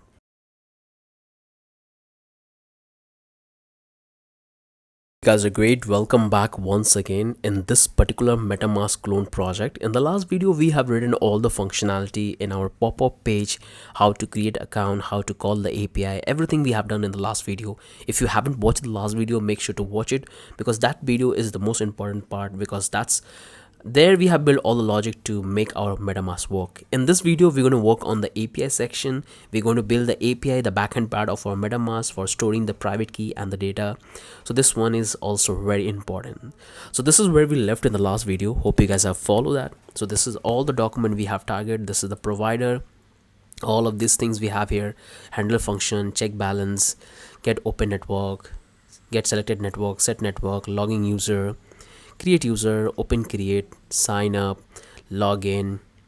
This is the endpoint we have built, log out, functions, go back, open, import, import back, open activity, open assets, go home page, open, import, add account, my functions, copy address, change account. So all of this function we have built in the last video. Hope you guys haven't forgot that. And this is the data we have. I'm just remove this one because I was testing for something else, but that's not relevant. This is what you have covered in the last video. Okay, looks good. And now I will close this one, and now we're going to start working on the API section. So here we have the API folder. In that you will have all of this data. API, inside that you will have this 3 folder: contract, control. Then we have the model. In that we have all these 3 model. Then we have the router. In that we have this 3 different router. So first we're going to start working with the routers, then model, then controller. Then we're going to work on the app, then we're going to work on the server. So click on this. Let's start working on the account router. And this one is going to be a very simple one. We have to write very few code in here. So we'll take the variable called express. We have to import that. Then we have to import our auth controller. So for the time being, just build the router. Later we're going to attach all the functions. Build all the functions. So this is coming for auth controller. Now we have to take the router. This is coming from express router. And now we have to simply build the router. So we're going to have the get method on this particular endpoint. So this is the endpoint we have built all account. I hope you guys have watched the last video. So this is what we're going to call on this particular function, and it will give us all the account we have in our database. Now we're going to call this post methods for create. And this is the function we're going to call it. And this is the endpoint we have. And these are the 2 endpoints we need in our account router. So simply export the router, and that's it. So that's the simple account router we have built. So we have express, auth controller, then we have the author, and these are the 2 endpoints we have built for getting all accounts and for creating account. So let's close this one. Now we have to work on the token router. Click on that, close this one, and click on the token router. And here we have to also build 2 endpoints. So we have to do the exact thing. We need express, and we need our auth controller. We need to construct the router, which is coming from express.router. And now we have to build the endpoint. So let's build it. We'll call it get method. And this will allow us to get all the tokens which are there in our database. And then we have to have a post method. So we can post the token in our database. And then simply export the router. And that's the only thing we have to write here. It's quite similar like the last one. We have to build these 2 functions endpoint. Okay, we're importing, close this one, come here. Now we have to work on the user router. Click on this, press, then we have to take the auth controller. When we'll take the express router, And then we have to build the endpoint. So first one is going to be the post one, because user will make a request, so it will be a sign up. And the next one is going to be the login, and it's also a post request. We'll say login, and then we have to simply export the router. So that's a fairly simple one. Looks pretty good to me. No issues we have so far, and looks pretty good. We have built this two endpoints with two function method, which is coming from auth control, and looks pretty good. Come here. So we are done with this router. Hope you guys have followed me. Now close this one, and now we have to work on the model. And again, I'm telling you that if you have any confusion, if you want to learn more about the API development, make sure to check this particular project. It's a 13-hour project in that we have built the complete full-fledged API, which has more features. So once you build this particular project, it will give you amazing idea. If you teach you every single thing about the security, data modeling, manipulating the data in the API backend, everything will be explained completely. Okay, so make sure after this project, take that particular API course. This will teach you everything. That one is the most advanced version you can follow. Now we can follow on the model. So first we have to work on the account model. Click on that. And this one is also a very simple one, because that's what we are using. We have mongoose. We'll come here, we'll create a mongoose schema, and this is the method we have. And this is two information we want to take, the private key and the address. And that's the only thing we have to do. We have to simply export that one, account and account schema, and we have to simply export the module. And that's pretty much. And that's the only thing we have to do to create a account model. Okay, fairly simple one. We are taking only these two data. Come here. Now we have to work on the token model. Close this, open the token model. To take three data from the user. So let's import the mongoose. Then we have to build the schema. We'll say token schema, new mongoose schema, and we'll take the name of the token, we'll take the address, and we'll take the symbol. So these are the three data we are taking from the user. And now we have to simply export the schema. So we'll say model.export token. So that's the only thing we have to take in the model. Looks pretty good. Okay, so far so good. Not a huge thing we have done here. Now come here. Now we have to work on the user model. Close this one, and user model is going to be the biggest one, because we have to do the password check, then we have to hash the password. So this one is going to be the longer one. And if you want to know about the API authentication and development, make sure to check that course as well. Click on that. So the same thing we have to do here. We have to import the mongoose. Then we have to take the schema model, and this is the package we are using because we have to encrypt the password and we have to store the encrypted password in our database. So we need this package. Let's build the schema, new mongoose schema, and this is the field we want. We want the name of the user. It's gonna type string, and it's a required field, and this is the error message. So this is the thing I've covered tons of times in my previous project, so I'm going to go a little faster here. So this one is the type string, and this is also the required field, and we'll make it unique. So every single unique email ID will be unique, and we have to convert it into a lowercase. Then we have to take the password from the user. Type is gonna be a string. Required true. Please provide your password. Then we'll take this password confirm. Type string. Required field. And this is the error message we have. Then we'll close that one, and then we'll take this validator. So this validator will only run at the time of password creation, account creation, not at the time of password change. So we'll simply validate the password with actual password is given, and this is how we can access with this keyword, and close this one, and we'll throw this error message if the password is not matched. Now we can come here. We have to store the address of the wallet, then we have to store the private key of the user, and this is the nomic we have as a string. So make sure to have to give the exact spelling, because this is the exact spelling we have called in our APIs. If you mismatch the key pairs and the value pair, is not going to work. Looks pretty good. And now we have to build the methods, because creating user is not simple as it is, because we are encrypting the password, so we have to verify the password, all of the things we have to do. So let's build the method. So we'll call this user schema model, and that we have to call this pre-hook. We'll call the save. Again, I'm not going to get into details because I have already done that in the 30-hour course. So if you want to know more about it, you can follow that, but I'm going to use it very quickly here.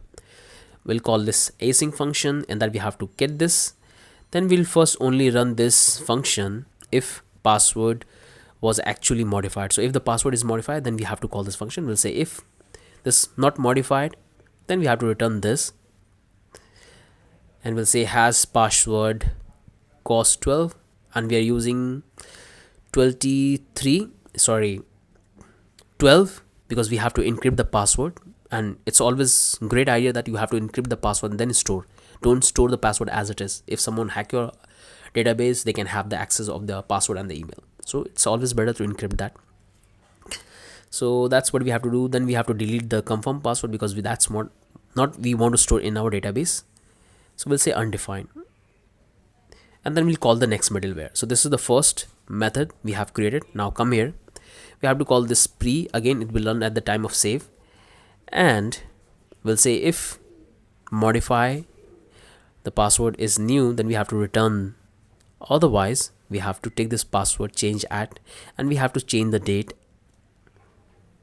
and set that in our database. So that's that one. Now we have to take this user schema pre-hook, and this will allow us to find out. So we'll say this point to the current query. So whatever query user are making in the API, we are doing this. So we'll say this dot find, and we'll say this active to false. So we have to display only those user are active. Means what will happen, that the way I have explained in the NFT marketplace API course, in that you can set the user active or deactive. So if user delete his account, we are just setting their active state to deactive in the database, but we are not actually deleting his data.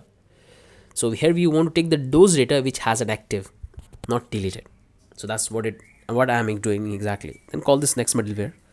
Now we can come here, we'll take this schema model, and we're going to build this current password method, and this will allow us to verify the password which is user is providing and the password we are getting from the database. So we'll call this candidate password, then we'll say user password. We'll return this await bcrypt because this is the package we'll use to compare the password, because the password we have in the database, it's a encrypted form. Encrypted, and the password we are getting from the user, it's a normal password, so we have to match it, and that's how we can do it with the help of this package. So we'll call this user schema method, then we have to call this change password. So this will allow us to change whether the user have changed the password or not. We just build the function, and in that we have to do the check. So the timestamp, we have to pass the time. So we'll say this dot pass so change get time, and we have this.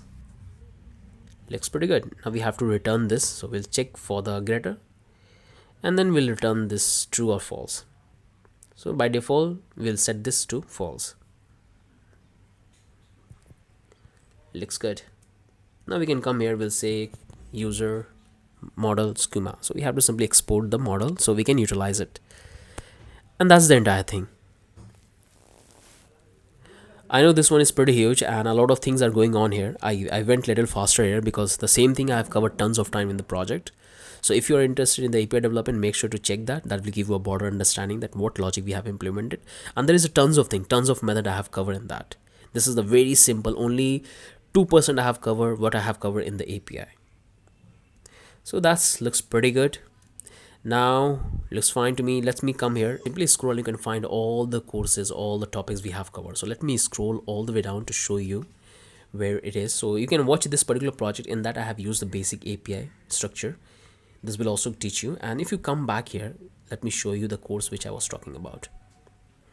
I got amazing response on the course, so I would want you to have a look. So this is the hacking which I was working.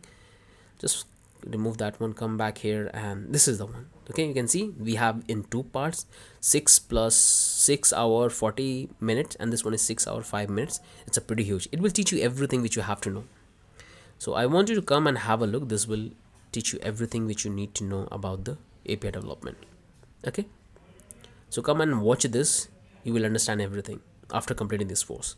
So we are done with this model. Come back here. So we are done with the router, we are done with the model, and now we have to work on the controller and build the actual function. So come back here, close this one, come back in the controller, and let's start working on it. Things. So we need the JWP token. Now we have to take the user model. We have to take the token model. We have to take the account model.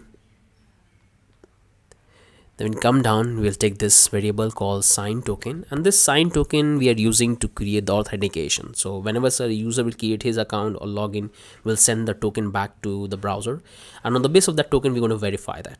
So we'll say return jwp.sing. In that we'll take the id, process.in, then we'll take this expiry, and this environment variable we are getting for config file. Okay, there we have set the jwpt secret and jwp expire, and that's the one. Now we have to come here, we have to create the send token, user status code require response. Then we'll take this token, we'll call the method sign token. In that we have to pass the id, and here we'll take this cookie and build the cookie. So we'll take this expiry and we'll pass the date dot now plus the process dot cookie expiry date. We have to convert into a seconds. Now we'll come here, we'll take this http only true, and we'll secure this one. So http header port is equal to https, so it will both work in the http and https. Now we have to remove the password from output, because that's not the ideal, that once someone create his account you have to display the password as an output. So remove that one to undefined, and we have to send the status to success and the token, and we have the data. So in the data we have to send the user data and close that one. So that's the entire function for create and send token. So hope so far things are making sense to all of you guys. Now come down here, let's work on the sign up form. So we have built the sign in, we have built the token, and now we have to simply work on the sign up. It's going to be an async. It will take these three data, request, response, and next. So this is the three variable we have access whenever someone will make a request on the sign up endpoint. Then we'll call this const new user, we'll say await, we have the model, and then we have to call the create method, and we have to pass the data. So we'll pass the name. So this is the exact name, the key pair we have defined in the model. So that's the one thing we have to call. We have the name, we have the email, and we have the password. We have the password confirm, we have the address, we have the private key, and the last one is the nomic. All this data we are getting from the request body, and that looks pretty fine. So this will create the user in our database.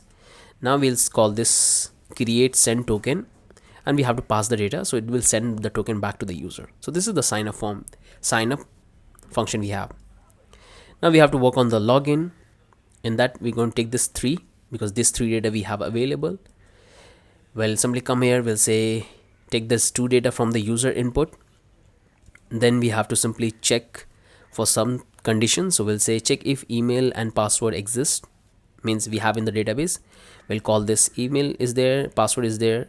If the user has not provided these 2 things in the input and it making a request, then we have to throw this error message. We'll say status 400, and we'll say status fail, and we have to send the message that please provide email and password. So that's the first check we are doing. Now we can come here, we'll take this check if user exists and password is correct, and this is going to be happen in our backend part. So we'll take this user await, we'll call our model, and we'll call this find by 1. So the only thing we have to match the user data with the user data which he providing is email. So we'll take the email and we want to match it. We'll say if user is not there, then we have to call this one. This is the method we have built in our user model, and that's what we are passing. So it will compare the password which user is providing and the password we have in the database, and then we have to simply send the response. So if stated is failed because the password and the database password is not matching, so we'll say incorrect email or password. Okay, so that's the check, second check we are doing. Now come back to the third one will say if everything okay, then we have to simply send the token and user can log in. We'll say create send token and we have to pass all of this data. So that's the logging functionality. Pretty simple. Again, if you want to learn more about this, more advanced, then follow that API course. Now we can call this all token, and this one is a very simple one. It will return the entire tokens we have in the database. It will have this request record and next. Then we'll call this token and we have the model. In that we have to call this find method and we have to send the response. So it will give us all the token. 200 means okay, status success, and we have to send the data to the tokens. So this is get all token we have. We'll come here, we'll take this add token, we'll provide this data, and then we'll say create token and we'll call the method, and then we have to call the create and we have to pass the data. So we'll say name, then we have to pass the address and we have to pass the symbol, and once we're done with that, then we have to send the response back, because once the data is created in the database, it's 201 for the create. It will say success and we'll send the data back. So in the data we can send the created token, and that's it. Pretty simple. Now we can come here, we'll type the all account. So this will give us all the account which user have stored in the database. So we'll say async request respond next. We'll say const account await account find. Then we have to simply send the request and status is success, and this will return the all the addresses, and looks good. Then we have to build the create account function. We have the access of this data. Then we'll say account await account.create and we have to pass the data, private key, we have to pass the address, we have to pass the, that's it. Then we have to simply send the response back to the user. Pretty simple. Status 201 for create, and we'll say status success, and the data is going to be our account, and close this one. Looks good. And that's the entire function we have to write in our auth controller. So hope things are making sense. We have imported this, then we have built our sign token, then we have this create send token, then we have the sign up, then we have the login, then we have the all token, we have the add token, then we have all account, then we have create account, and that's pretty much. So far so good, no issue we have in the code. And again, come and watch this will give you a better idea about the API coding, and you can follow this project as well after this. So we have this one 6 hour long, you can follow this as well. Come back here, and we have done with this controller. Now we can done with the entire API folder. We have this model, we have the router, close this one, and now we can start working on app.js file. So this is the file we have to work. Click on the app.js file and let's import couple of packages and files. So we'll export the express, then we have to import the cross, and we have already installed all the packages at the start. Then we have to import the user router because we have to make a request. Then we have to import the token router, then we have to import the account router, and we have to build the middleware app express. Then we have to call this express.json so we can able to put the data into our database, otherwise it will not work. And here you can set the limit. So I will say 100 KB in every single request, 100 KB data I want them to upload. Then we have to build this cross, and we can set the options. So here you can define options, but I want this to be called in any domain, so that's why we are giving the star. Then we can come here, we'll take this router and let's build the router. So this is the endpoint we are building for user, this is the endpoint for tokens, and this one is the endpoint we have for the accounts. Down here, and we have to simply export the module app, so we can easily able to call this module in our server file. So it looks pretty good. So far everything's looking good. We have the packages, we have the models, we have the middleware, and the router and this app. Now come here, go to the, this is the closest one. Now we have this server config file. Let's start working on this. Okay, we have to configure this, and you can come and you can check all of these courses which I have explained here in detail how you can do it. So in that I have explained that how you can get your own database keys and password extensively in detail, so you can follow that. But let me show you. Click on this and I will type mongoose not validated, remove this one. Okay, mongodb. Click on this, then you will come to this, and here you will find about this MongoDB everything in detail. So that looks pretty good to me. Now make sure to create your account. I have already done that, so I'm going to log in. You can simply do it by GitHub or Google. I'll click on Google because I have my account.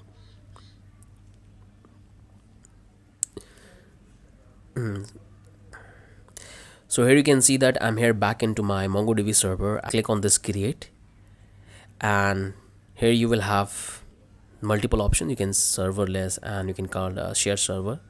So some are free, some are paid, so you have to take it one. If you really want to go for a upgrade plan, then you have to pay money for that. But otherwise, but in this project we're going to take the free one. So you can see I have to go to the share, and it's free for cluster, and it's not going to create it, and it will not allow me to create because I already have a free cluster running on my application. So in your case you will have an option to create, find out all the informations.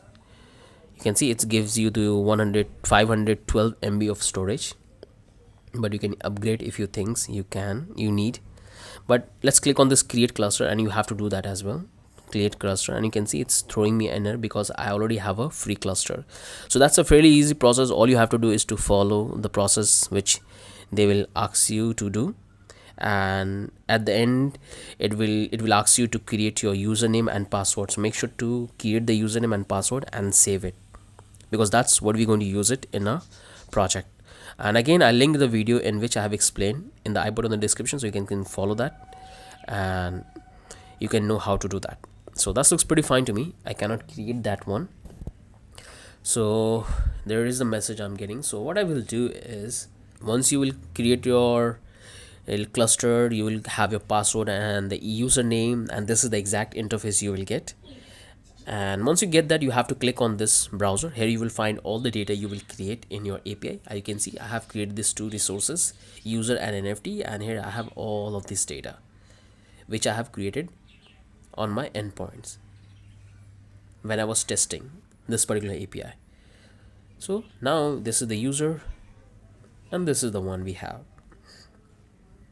Looks pretty good to me. Now I'll come back here, go back, and now we have to build the connection. So go back here. Here we have to come and we have to click on this connect, and we have to get the string for our database. So this is the one which you have to click. I have explained extensively all of these methods, all of these tools, so you can follow that. Click on this, and this is the one we need. Simply grab this one particular entire string. Okay, so this is what you have to do. You have to get your password is string, all of that. Close this one, and now you are ready with the data. Okay, so make sure to come and have a look on these particular one. In that I have explained extensively. That's why I'm going a little faster here, because these going to be the same old repetitive thing which I don't want to do it.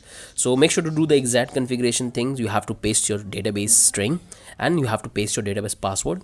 Make sure to make the password keyword small, a capital, and you have to change the username with your username which you have provided in your database. Close this one, and now so here we are in the server file, and now let's start working on our server file and build all the logic connecting with the database. So we need to import the mongoose, then we have to import the dawn because we have to read our config file, then we have to provide the file path, then we have to take the app variable which is coming from the app file. Now we have to build the connection to our database. So process.env, and here we have this replace will password process.env, and the password we have to pass. So this is the string we have built. Again, I have covered this so many times, so I'm going a little faster, and you have to do the exact thing. If you want to know more deep about this, you can follow that. Then we'll take the mongoose and we have to do this connect, and we have to follow this. We have to provide this variable user create index true, and we have the user find and modify false. Close this one, and we have to take the response console log out that database connection successfully. Then we'll take the port initially by 3000. Then we're going to call this app.listen port, and it will have the console log that app running on port 3000, and we'll pass the port variable. Close this one. Looks pretty good. And that's the only thing we have to do here. Pretty simple. So we have taken the packages, then we have configured here, we have built the properties for the mongoose, and then we are simply running our application. That's very simple. And here you can see this is my .config file. So I hope you guys have followed and you have got your string and the passwords. So it looks fine to me here. And that's the only thing we have to do in our Chrome API. And that's the only thing you have to do for the API. So now what I can do is, let me start the application and let me show you. If you look at the packages and file, we have already installed the packages. If you haven't installed that, make sure to install. Get into the Chrome API file and install all these packages. I have that one. And this is the command we have to write. So now we have to run the command called start, because that will start our server. So first we have to get into our CD Chrome API folder, and now we have to run the start script. And you can see that our application is running fine. It's also database successfully connected, and the application is running on like 3000 port. Everything's working fine. So simply close this one, stop the application from running. So our API is working fine. You can see all the routers, everything's looking good. So I'm going to stop the API and simply check one more time. Things looks pretty good. This is the model, all the pages we have worked, and this is the entire controller. Close this one. This is the app.js, this is the server.js file, and this is the configuration. So this is what we have covered in this particular video, and I believe that you guys have got an idea that what are the things you have to do. We have built the entire API with functionality, router, model, controller, and we have also configured our .env file database. So things are pretty simple and clear to all of you guys. If you still have any confusion and doubt, do let me know in the comment section. In the next video, we're going to write the CSS for our UI part. We follow the utility class model. So we'll build the entire CSS, and all we have to do is to simply plug those CSS classes in the HTML file, and we'll have the styling. And this is what styling structure we follow when we use any libraries like Tailwind CSS, Bootstrap. So that's what we do in there, and that's the structure we can follow here as well. But instead of using the library, we're going to use our own custom class we're going to write in the next video. So let's move to that. Hey all of you, hope you guys are great. So in the last video, we have worked on the entire API part of our. If you haven't watched, make sure to watch it. In that I have explained every single thing which you have to do, all the models, all the routers, all the controller function we have built. In this video, we're going to build the utility classes of our MetaMask Clone. So that's what we're going to cover here. So here I'm into the project, and now we're going to start working on the CSS files. Okay, so let's call it body. We have to target the body, and we have to set the body width to 22 RAM. Then we have to target the margin 0 and padding 0. So this will remove the default styling to our element.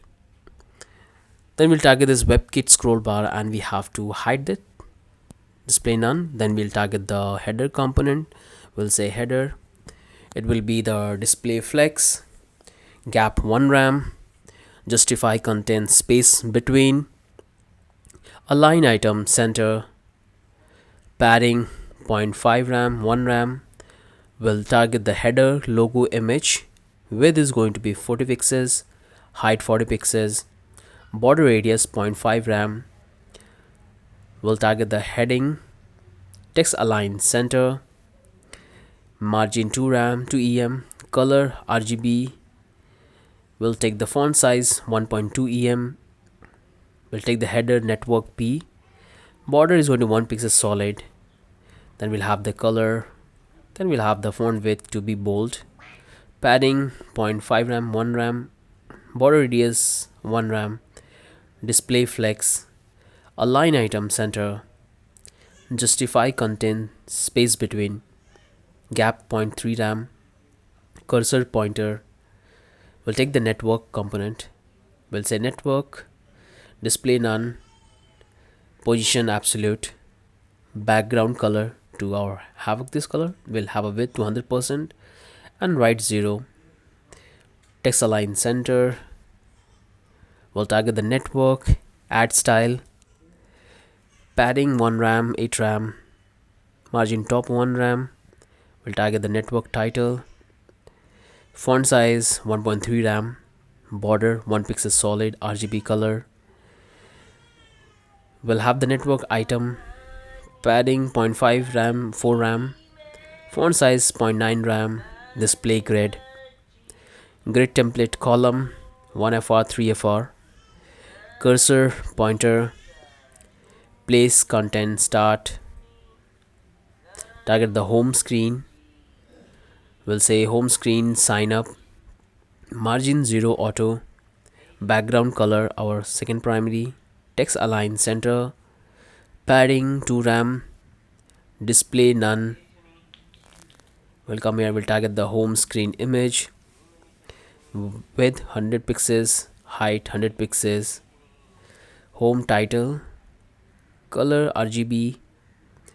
We'll take the font size 1.2 em, cursor pointer. We'll take the import account, connect wallet. We'll take the token, connect wallet. Will the transfer form, connect wallet. We'll take the create pop-up, connect wallet, and we'll take the home screen login, connect wallet. We'll take the home screen sign up, connect wallet, and we'll say padding to be 1 and 6 RAM, margin top 1 RAM. Come down, we'll target the home 1, home tab P, asset item span, list P. We'll take the account data P. We'll take the home header paragraph. We'll take the home screen login paragraph. We'll take the home screen sign up paragraph, and we have to set the background to be our image linear gradient, and we'll set this weight bound clip to text, and we'll say fill color to be transparent. Looks pretty good. Come here, target the home screen login. We'll say margin 0 auto, background color to be our second primary, text align center, padding 2 RAM, display block, create pop-up to margin 0 auto, background color to be our primary. Then we have the text align center. We'll have the padding 2 RAM, display none, color RGB. We'll have the text align center. Then we'll target the form. We'll say transfer form, display none.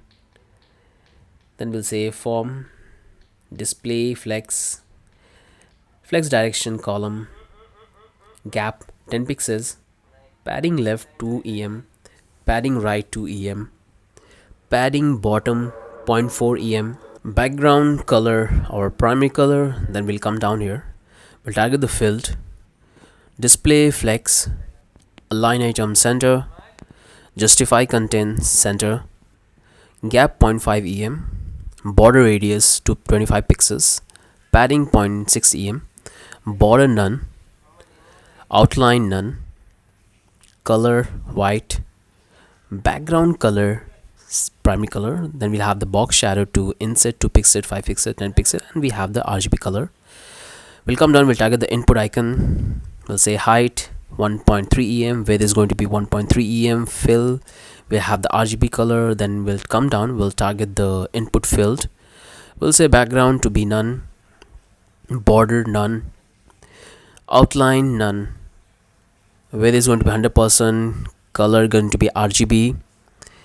Then we'll have the form button, display flex, justify content center, flex direction row, margin top 0.25 em. Then we'll have the button, padding 0.5 em. Then we'll have the padding left 1.1 em, padding right 1.1 em. Then we'll have the border radius 5 pixels, margin right 0.5 em, border none, outline none, transition 0.5 second easy in out, then background image linear gradient, and we'll have this gradient color. We'll have the color RGB.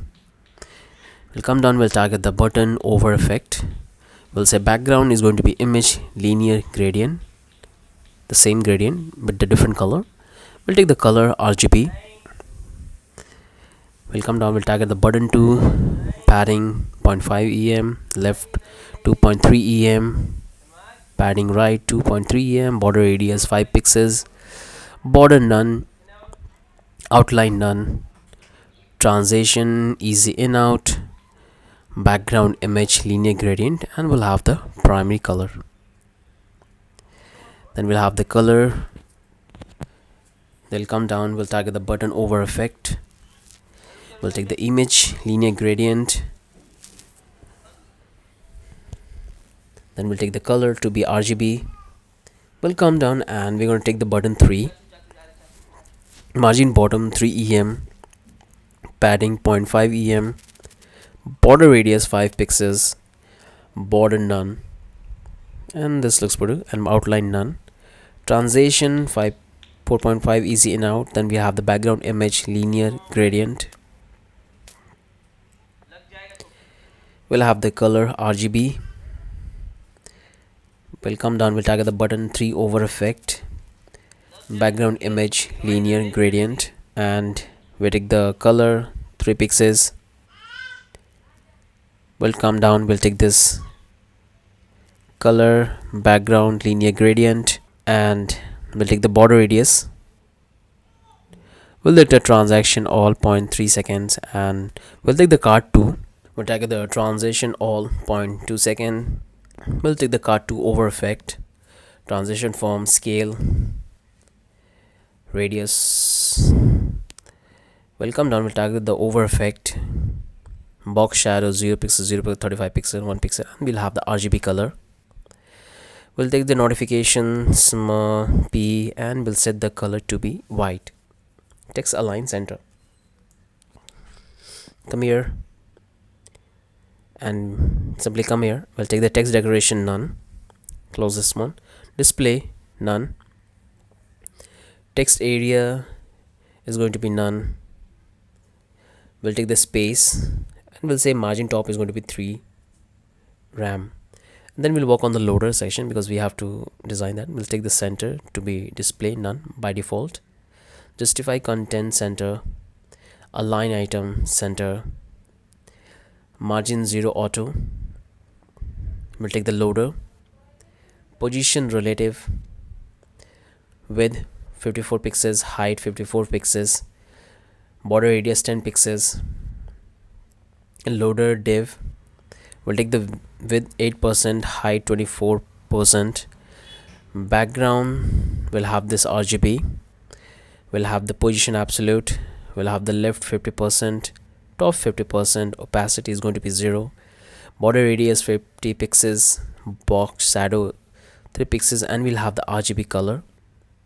We'll have the animation fade is 1 linear infinity. Then we have to write the keyframe, so it will start from opacity 1, then it will go to opacity 0.25.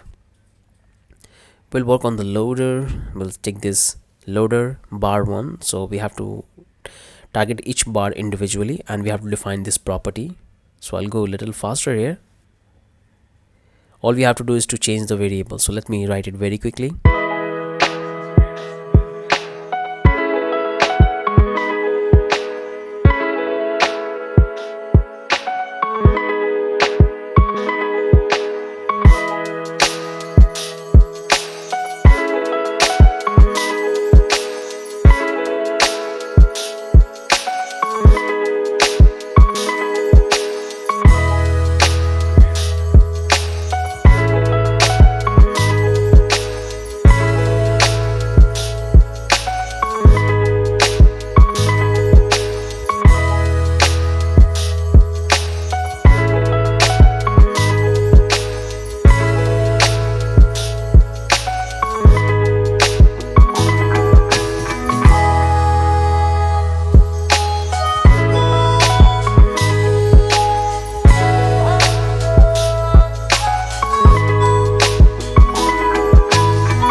we're done with the entire loader. Now we have to work on the home page. So we'll target the home and we have to say margin 0 auto. We'll take the background color to be our primary color. Then we'll take this text align center, and we have to give the padding 1 rem and 2 rem. Display none. We'll come down and we have to target the home header. This will say display flex, justify content, space between. We'll say cursor pointer. We'll target the home header image. Margin top 1 rem. Width is going to be 5 pixels, 50 pixels. Height is going to be 50 pixels. Home feature, display grid. Grid template column is going to be repeat for 1FR. Gap 1 rem. We'll target the feature image. Image top 1 rem. Width is going to be 20 pixels. Then we have the height 20 pixels. We'll come down, we'll target the home feature item P. Line height is going to be 0. Color primary, and we'll take this home tabs. Display grid. Grid template column. Repeat 3 1FR. We'll take the margin top 1 rem. Then we have to work on the assets. So we'll take the asset item. Display grid. Grid template column. Repeat 3 1FR. We'll take the align item center. Grid area 2 rem. Border top. Then we'll have the padding 1 rem and 0. We'll target the assets item image. Width is going to be 20 pixels. Height is going to be 20 pixels. Border 1 pixel solid, and we'll have the primary color green, well, border radius. Then we have the padding. We'll come the activity, display none. We'll have the import token, it will be display none. Then we'll have the go back, it will be width 50 pixels and height is 50 pixels. List style 0. And we'll take this account data, word wrap breakwork, and we'll take the account data, display flex none, and we'll take this go home page, display none. We'll take this import account, display none.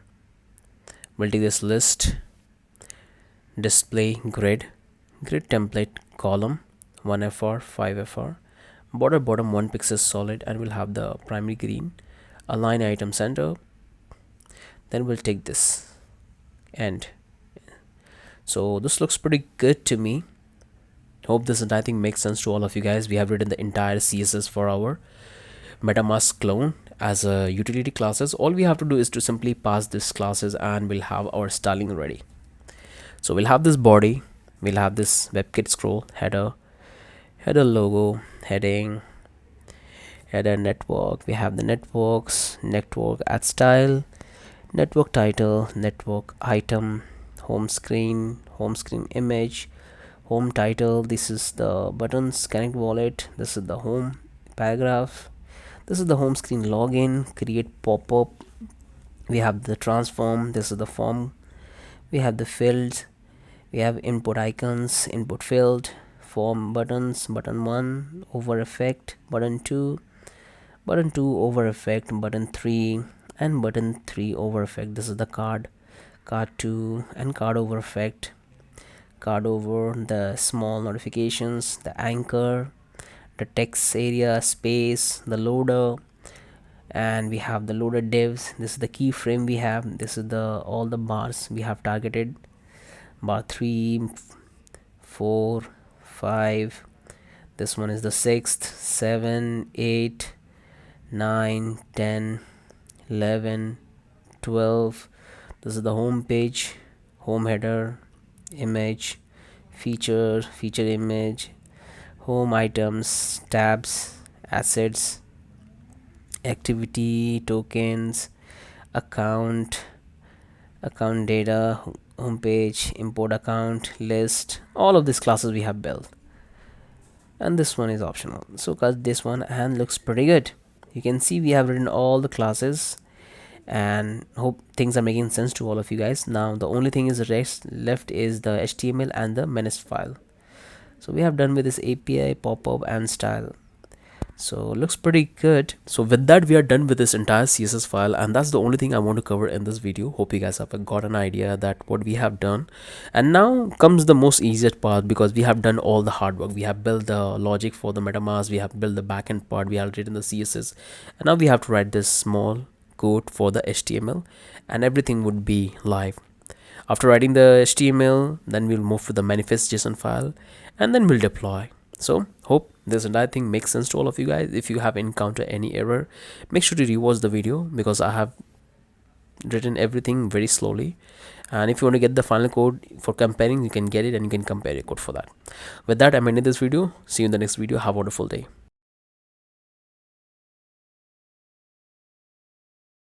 Great. So in the last video, we have completed the entire CSS for our extension. In this video, we're going to write the HTML for our extension. So here I've opened the project. You can see this is the asset folder, this is the API, and in that we have all the models, the controller, auth controller model, all the models we have. Then we have the router, all the routers like account, token, and user. Close this one, and this is the app where we have built all the routers and we are calling the model. This is the config file. I hope you guys have got your private key, database key, and the password and the configuration you have done. And I would suggest you don't use my, because I'm going to delete this particular repository after this project, so it's not going to work if you use my database and the password. And this is the entire CSS we have written in this video, and this is the pop-up.js, and in this video we're going to write the HTML for our code. So this one is going to be a quite fun, and hope you guys are at the same place where I am right now. So I'm going to make the browser side by sides. All we have to do is to build the skeleton, build the HTML, and we have to attach the classes we have already built, and the styling will take place. So there is I have started the application with the live server, and I hope you know what is live server. If you don't know, simply install the live server from the extensions, and you can click and you can start coding. So first thing I will do is I'm going to remove that, and I'm going to take this exclamation mark and hit tab, so it will generate the boilerplate for me. And now I have to give the title, so I'll say blockchain coder, and all the resources is provided in the blockchain coder, so you can go and you can check from there. So we have the title. You can see the title is changed in the browser. Now we have to work on the HTML. So first thing we have to do is, let me type this hey, and you can see our live server is working absolutely fine. We have to import our CSS file, so let's take that. So this is the file which we have here. Now we're going to open it, and now let's write the HTML. So first we'll take a div. It will have a class called card. Inside that we'll take another div. It will have a class called card2, and inside that we have to take the header component. So we'll take this header, I'm going to comment this one, and here we're going to build the header component. So we'll take a div, and we'll say header, end of header component. Inside that we'll take a div. It will have a class called header, and inside that we'll take a div. It will have a class called header logo. Inside that we'll take the image, and we have to give the image. So we have the images in the asset folder, and from there we're going to select this particular image, save it, and let's assign the attribute. So this is how it will look. Pretty good. You can see how things are coming together because we have already done all the hard work. Now we can come here. Now we have to come out from header logo, and we'll take a div. It will have a class, and we'll say header network. It will have the ID called header network, and we'll take a paragraph. If you come back here, if you open this assets, inside the assets we have all the images, and we have this CSV file. So we're going to use the icon. So we're going to use this particular icon question. Simply click on that, and that's what we're going to take it. So if I show you, so I have already installed that extension in the browser, and you can see if I click on that, we have these icons, and we have this arrow drop down, we have the question marks, and that's what we need. Okay, so come back here. Let's click on this question, copy that one, come back here in the HTML and paste here. Okay, it's a huge CSV file. Close this one, and here we have to take the display our text. So we'll take a span, and it will have an ID called selected network, and here we have to set the default to polygon Mumbai. Save it. Here you can see. Now we have to take the another icon, which is the arrow. So copy, and that's what we have to paste down here. You can see it looks pretty good. So we have done with the both the icons and the polygon default. Now we can come here, simply close this header one. Now we can come here, come down, we have to take a network section, comment this, copy and paste, say end of network. Inside that, we're going to take a div. It will have a class called network. It will have a network item. We'll take a class called network item, network list, because that's the classes and the ID we have assigned. So now we have to take a paragraph. Inside that, let's assign a class to network item. Come back here and we need the lock icon. Simply take that one and paste here. So this is the lock icon. You can see looks pretty good. Now we can come down and we have to display our network name. So we'll take a span and we'll say Ethereum mainnet. Okay, something's wrong. Now cut this one and we have to paste inside the p tag. So now this will looks pretty fine. Now replicate it couple of times because we are displaying 5 networks. So let's replicate it 5 times, and all we have to do is to simply change the name of the network. So simply come here, change this to Polygon, save it, close this one. Now we have to provide this one to Polygon Mumbai, save it, close it. Now we have this one called Gorilla Test Network, remove this one and save it. And this one is the Sofali Test Network, remove this and save it. So something's wrong. I think I forgot something. Let me have a look. So this is the entire network items. Now we can come down and we have to display the button. So let's take the button first. We'll take a button. It will have an ID called add network, and that's the button we have. And then we'll take a class and it will have the button 3 class, and it will have the add style, and let's call the add network. So save it. This is how it looks. Something's wrong. What I will do is I can simply come up here and I see that I forgot something. So you can see here we have that one. So come here, we'll take a script. Let's connect the script first because we have the JavaScript, and now let's connect that one. So let's connect the pop-up. Looks pretty good. This is the button we have. Now we have to take a div and we have to wrap this network item component into a network component. So that's what I forgot. So let's come here. We'll take a div. It will have a class ID, network, and it will also have a class called network. We'll cut this one and paste right down here. So it will be inside this, and you can see that we have, by default, we are hiding our network, the drop down. So let me open this one. So what I will do, I'll come here. Let me take a div. Let me take a div. It will have a class called network title, and here we have to display the p tag. So we'll say network. So that looks pretty fine, and what I will do is I will simply comment this script tag, and if I reload that, nothing is happening.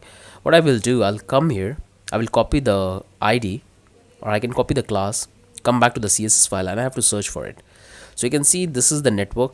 So I have to search for the other one. We have 6 networks, and this is the network. So by default we are making displays to none, so you can see that. So I will simply hide this one. So you can see this is our network. Looks pretty good.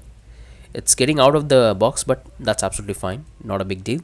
So our network component is looking fine. So simply hide that one and come back here. So this looks pretty good. We are done with this network drop down. Now what we can do, we have to move to the other component. So we'll say hero screen and copy and paste here. This will be end of hero screen. Now we have to take a div. It will have a ID. We'll say create account, and we will have a class called home screen sign up, and inside that we'll take an image. We have to display our logo. So we'll go to the blockchain coders, then we'll assign the alt attribute, and let's assign a class as well. We'll say home screen image. So our image will display. So somehow by default this home screen is hidden, so we have to make it visible. So simply copy this, come back to the CSS file, and we have to search for the particular class. So there is no class by the name create account. That's weird. Now we can come here, and this is the one we have to target. Copy that one and come back here and paste here. So you can see by default we display is none. So we'll simply comment this, and here it's displaying. So we'll start working on it, and after we're done with that, we're going to hide it. So that's the image we have. Come down, we'll take a h1 and it will have a class called home title. It will have this particular title, the blockchain coders. Looks pretty good. Come down, we'll take a p tag, and here we're going to display the message, welcome to next generation crypto wallet exchange, the most complete dApp solutions. Looks pretty good. You can type whatever you want. Come down here, we'll take a button and it will say id open create. It will have a class called button3 and we'll have a connect wallet. Save it. Now we have to display the text, so we'll say create account. So that's the account. Now we'll come down and we'll take a p tag.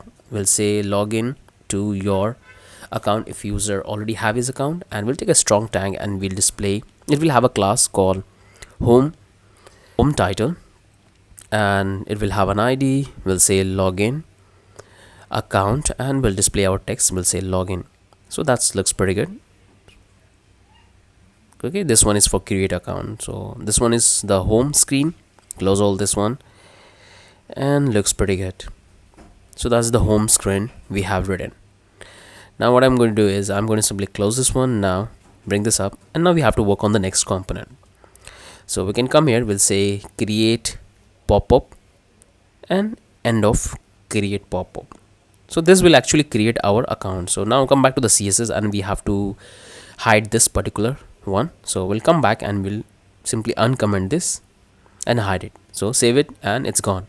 Now we have to work on the create pop-up. So we can come here, we'll take a div. It will have a class called id call create pop-up. It will have a class called create pop-up. It will have, and inside that, copy that one and come back here, and we have to search for it, and we have to simply display by default. So we'll simply comment this one and it will display our component. Come back here. So here we are. Now we can bring this down and we can take a div. It will take a class called form.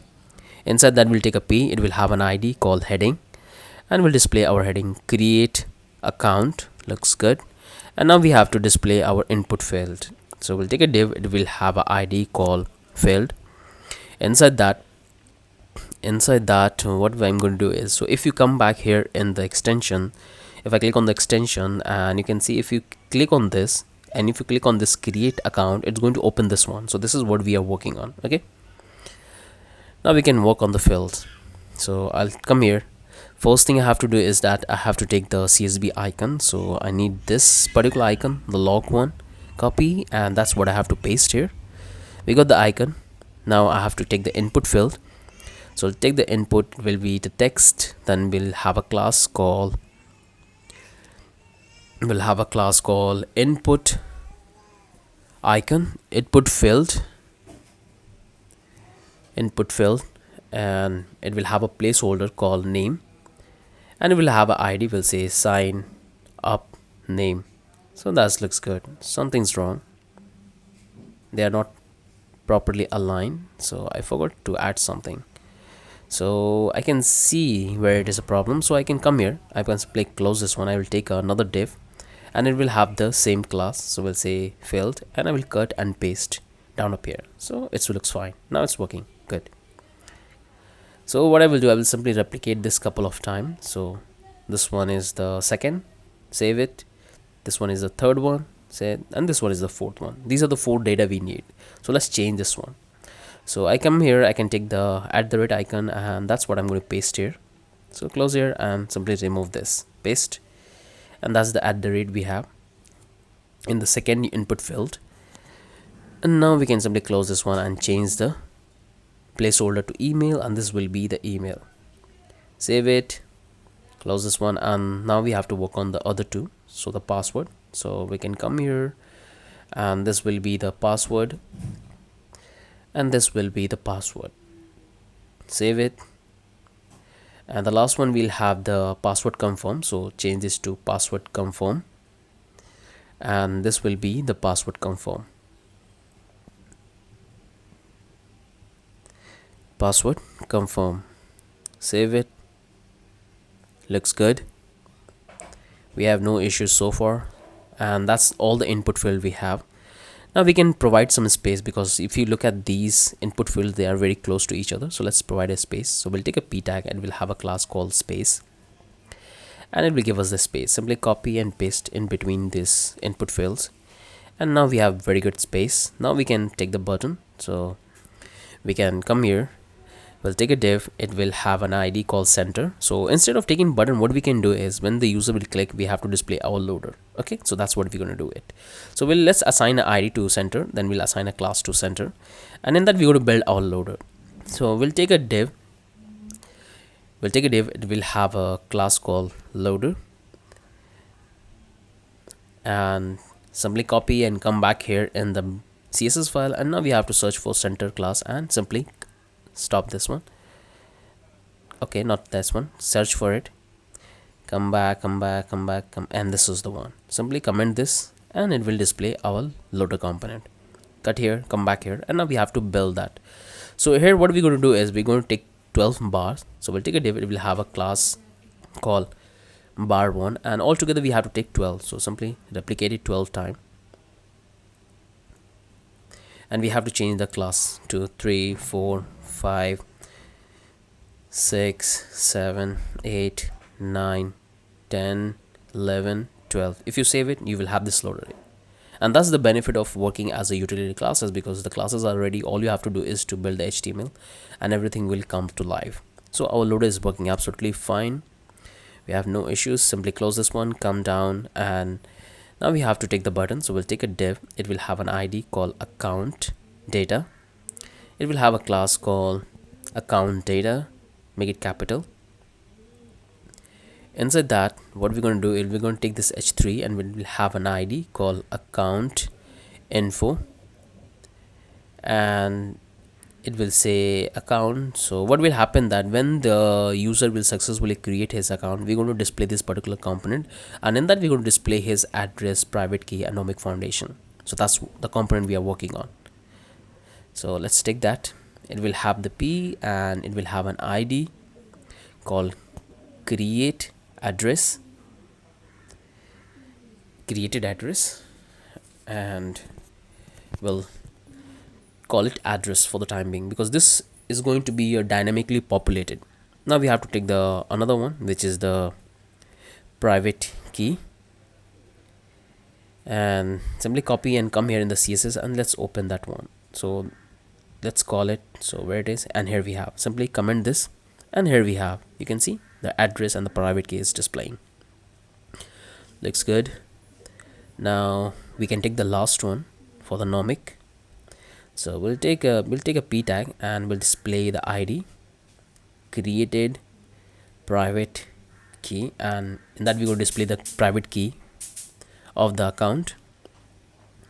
Then we have to take the last one, which is a nomic, and we'll provide an ID created mnemonic, and we have that the data. Looks pretty good.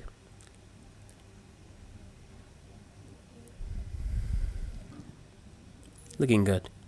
Save it, and that looks pretty good to me. Now we can come down and we can take the button. So we'll take an ID, it will have a sign up, and it will have a class called button3, and we'll have a button connected wallet, and we'll say sign up. So that looks pretty good to me. And now we'll have on one more button for closing. So it will have a ID called go home page, it will have a class button3, and we'll have a connect wallet, and we'll say go back. Save it. Looks good. Now you can come back to here in the center, and now we have to simply hide this loader. Save it, it's gone. Now we can come back to the account data, and that's what we have to hide it, and save it, gone. And here we have the input field. By default, this is what we're going to open whenever someone will create on the create button, and this pop-up will open and they can put the data.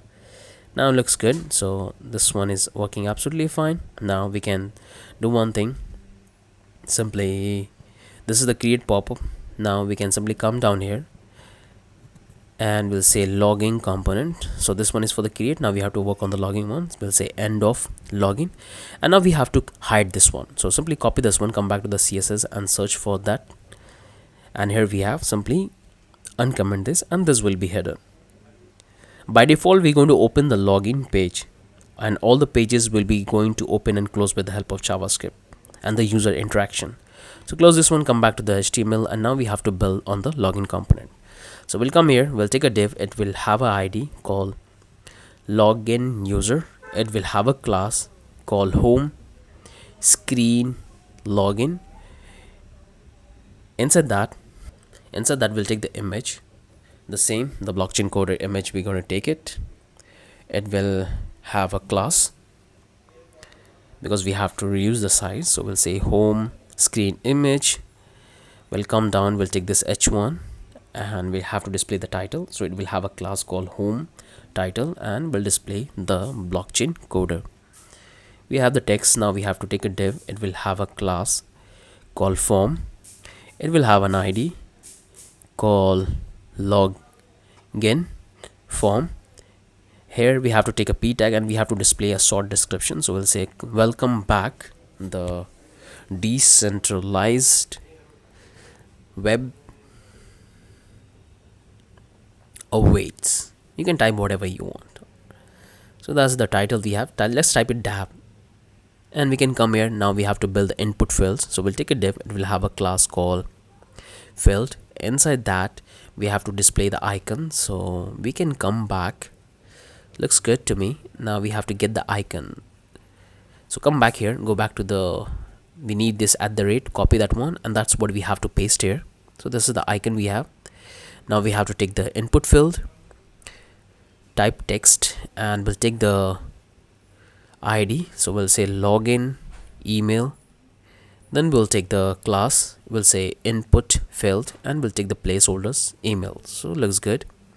Now simply come here, copy this one and paste one more time, and this time we have to display the password icon. Simply copy that one and paste here. Okay, that's fix one. Simply copy and replace this, paste here, and that's the icon we have. And we can change the ID, so will be the password, and the placeholder is the password. Looks good. Save it, and that's the input field we have. Now we can come here, and we can take a button. It will be have an ID, we'll say login up. It will have a class called button3 and connect wallet. Inside that we're going to take this p tag, we'll say login to your account. Okay, it's where not there. We have to simply cut this one and paste down below. Inside the button we have to display the login, and here we have to take a strong tag, and we'll have a class called home title, and we'll display the ID for opening the account create component, and we'll say create account. If they don't have the account, then they can create it, or if they have the account, they can simply log in. So this is the login, and this is the by default page we're going to open.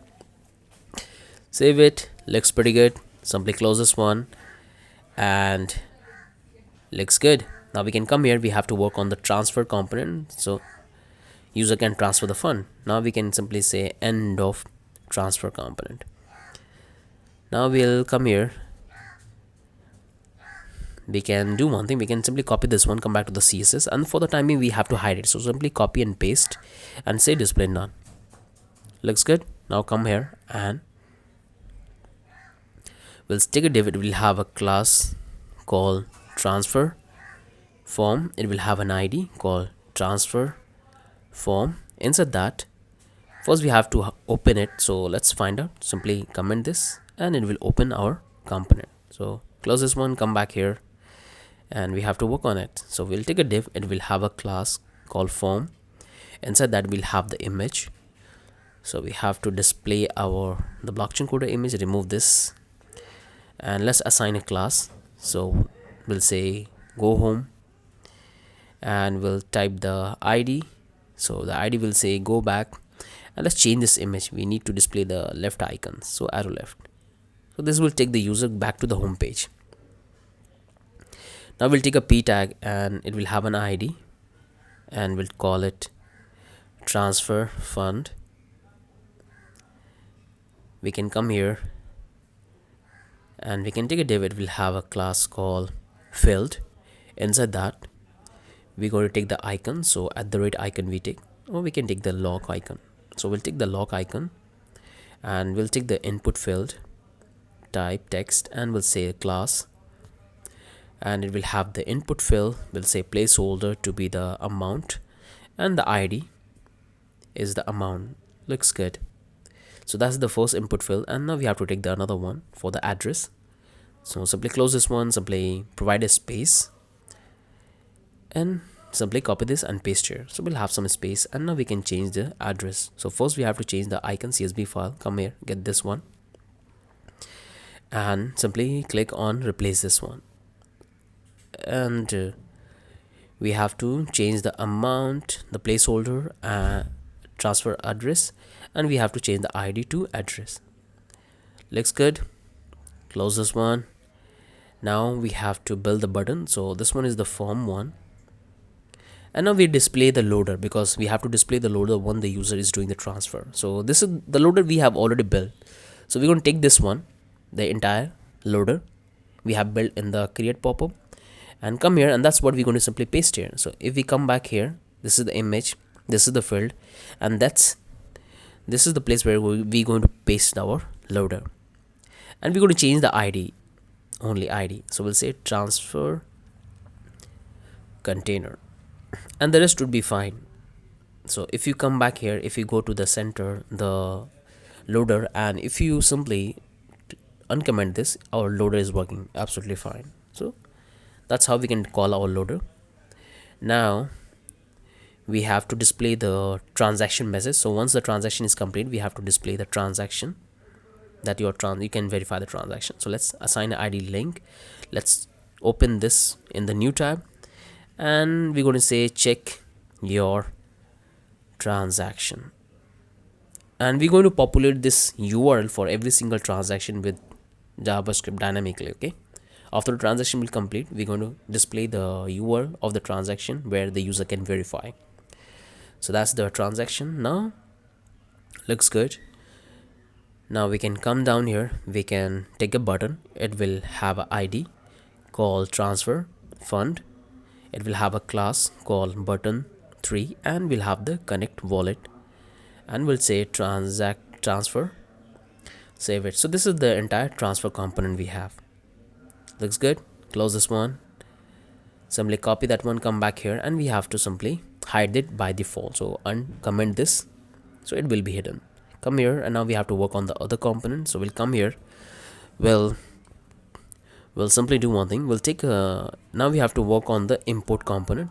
So copy that one and paste here. We'll say end of import. Now we're going to take the div. It will have an ID called import token.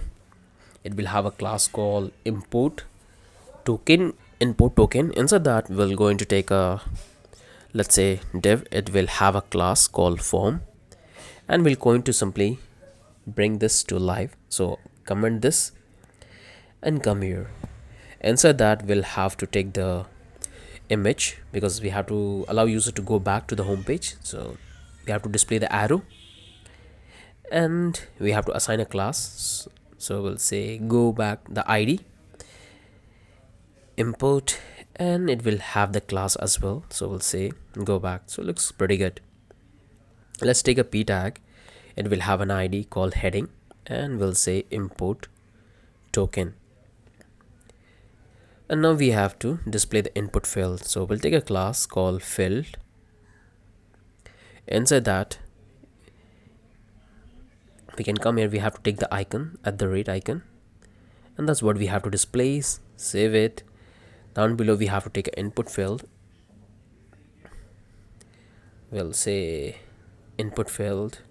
It will have a class called input field. It will have the placeholder called token address. That's how it will look, and it will have an ID, so we can get the address of the token. Looks good. Now we have to simply replicate this 3 times. We have to assign a space. Now we can simply take this and paste here,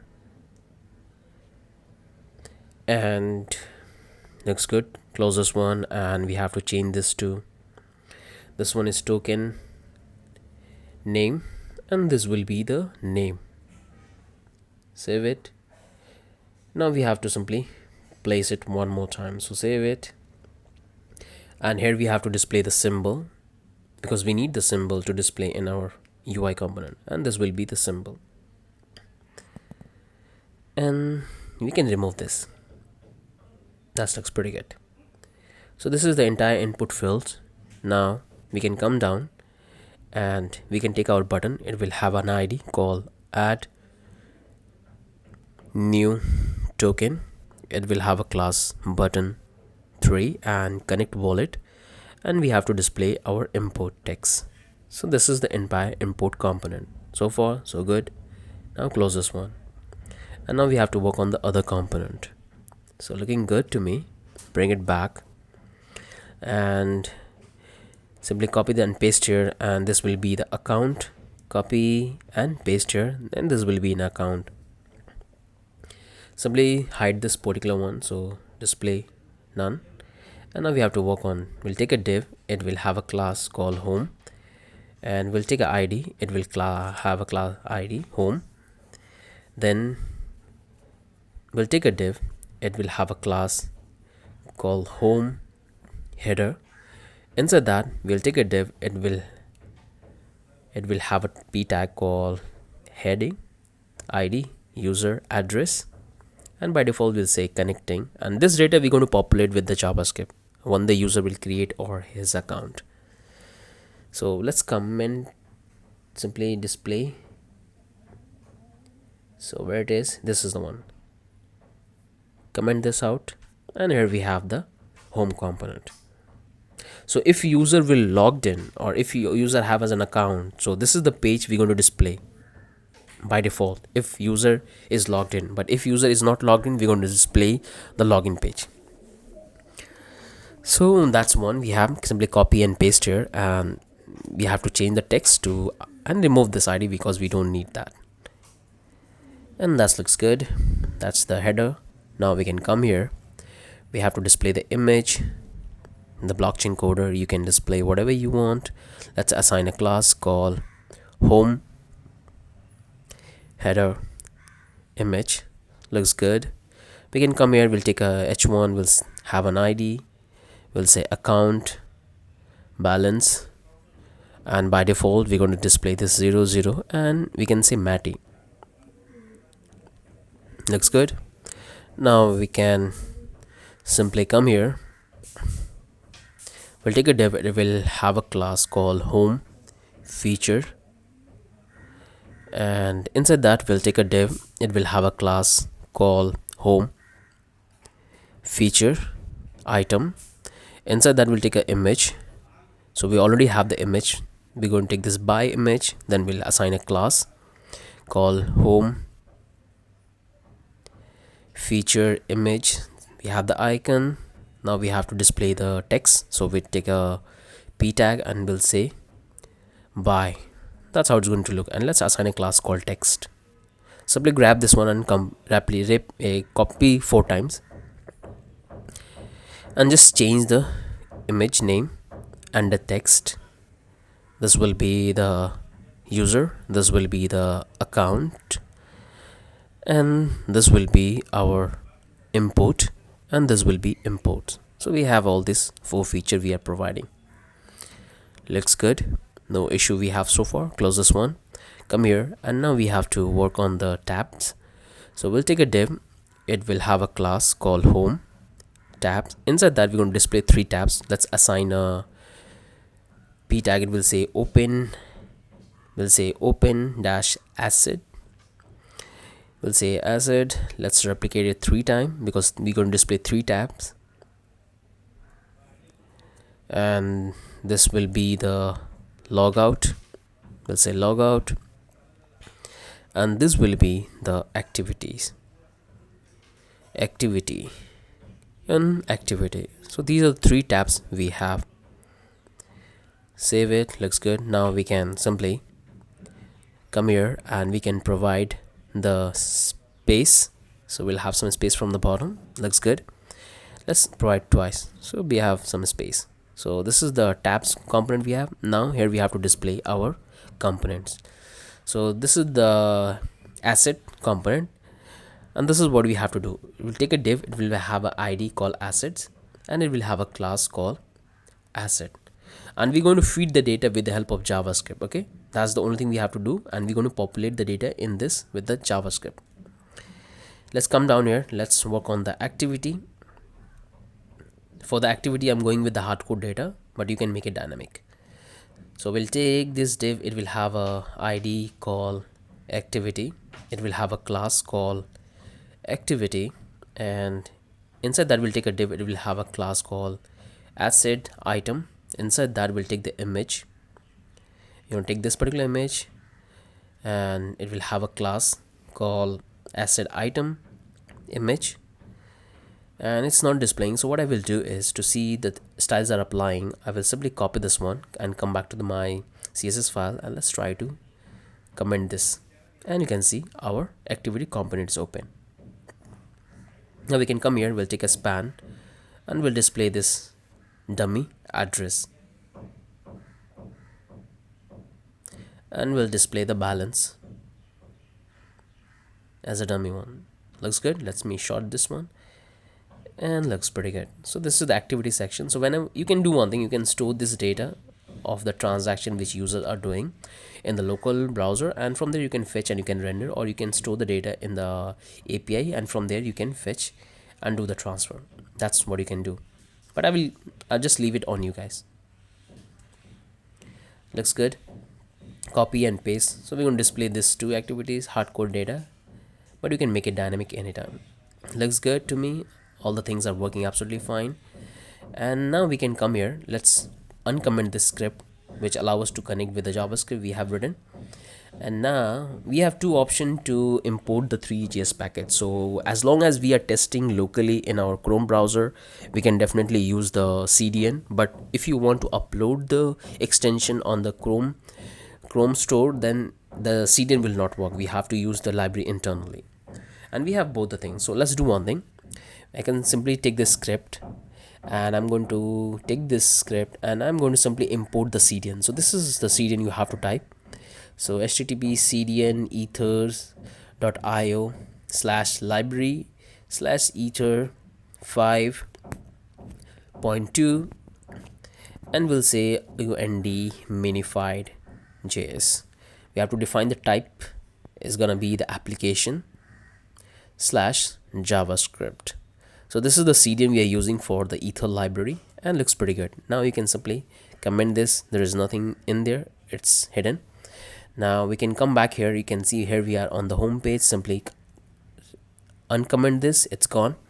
And now by default we have to display our login page when the user will come. So let's find out where it is and where we have that one. And here we have simply display block and hide this one, remove this part, comment, and you can see this is the default page we're going to display. Looks good. Make it big, reload the browser. Let's do the inspect element and let's see, do we have any error? And looks good. Yes. Do we have error? Yes, we have a lot of error, but we're going to fix that. Okay, you can see here we are, somehow this account list is not defined. So I guess I made a spelling mistakes. So this particular ID is not there. If I search for it, it's not there. You can see that, and that's why I'm getting this error message. But we have target that ID in here in the pop-up JS, but the ID is not there. So that's the one bug we have.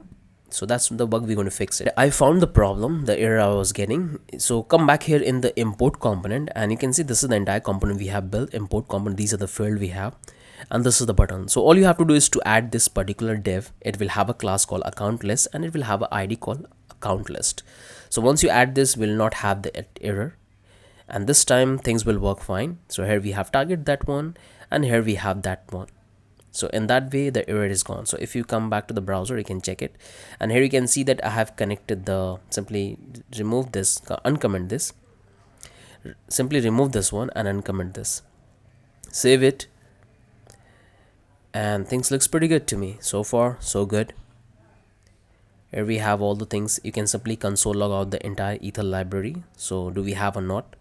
So save it, come back to the browser, do the inspect element, and here you can see still we are getting this address is not defined because there are, I know why this particular error is happening, and we have faced this errors a lot of time in the NFT marketplace, in the Uniswap, and in the other project we have built, and that's the very easy fix. So I just want you to think that why we are getting this error. So I'll definitely solve this one, but I want you to think that why we are getting this particular error, and this error is coming from the my function. So just try to analyze that. So let's look at this. So we had seen, see there we have the object which is for the ether package. We have all of that, so looks pretty good. Close this one, and you can see we are getting this one.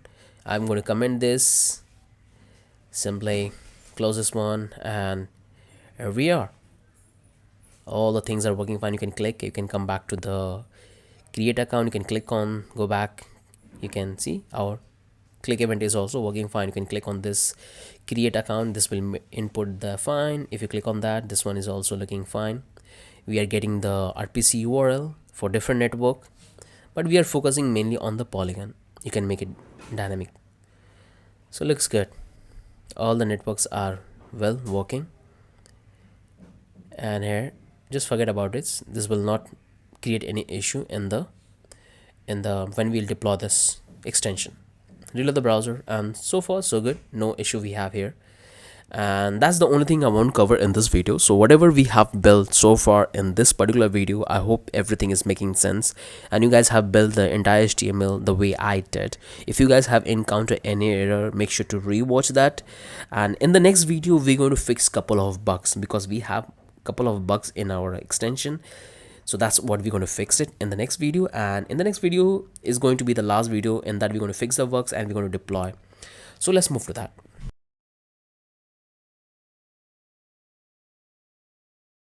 Of you, hope you guys are great. So in the last video we have written the entire HTML and we have tested locally that how it's performing. So when I was testing that extension, so I can make a recording right now. In the next part I found couple of bugs, and that's what I'm going to highlight here, and that's what we're going to fix. And after that fixing the bug, we're going to deploy the extension to our Chrome extension store. Okay, so here I have opened the project. You can see we have all of this code. So we have the assets folder, inside that we have all the assets, then we have the API, then we have the ether library package, then this is the fab icon, and we have to write the code in this manifest JSON file because this one is the very important one. And our Chrome web store will read this particular domain data which we're going to provide in the manifest file, that what is our extension about. Then we have the HTML. This is the entire HTML and we have a lot of bugs in that, we have to fix that. And this is the pop.js file, in that we have to fix also a couple of bugs. And this is the CSS file, and this is the readme file in which I have shared some important links which you can have a look. So close this one, and now we have to start fixing the bugs. So the very first thing we have to start is we have to start fixing the bug from pop-up HTML. So click on that, and that's what we're going to fix it. Okay, so this one is very important. Make sure to consciously watch this so you won't have any issue. So you can see this is the script file we had, the style file we have added. This is the header card section, this is the header section, this is the network section, the drop-down network section, and this is the create account, and this is the create pop-up, this is the login component, and we can come here. This is the transfer component. If you open that one, in that I have found something, so let me show you what I mean by that. So this is the small link we have, and this is the transfer component. And if you come back here, so here make sure to have exact spelling which I have provided. I guess I made a spelling mistakes here, so make sure to have the same spelling which you can see. It's called transform, and here we have the import component. So let's open this one, and in that I have done a couple of changes. So open that one, and if I scroll down here, you can see in the last video I show you that how you can add this account list, but we don't need to add here. Okay, so that's why I have comment this one. So make sure to comment this particular one.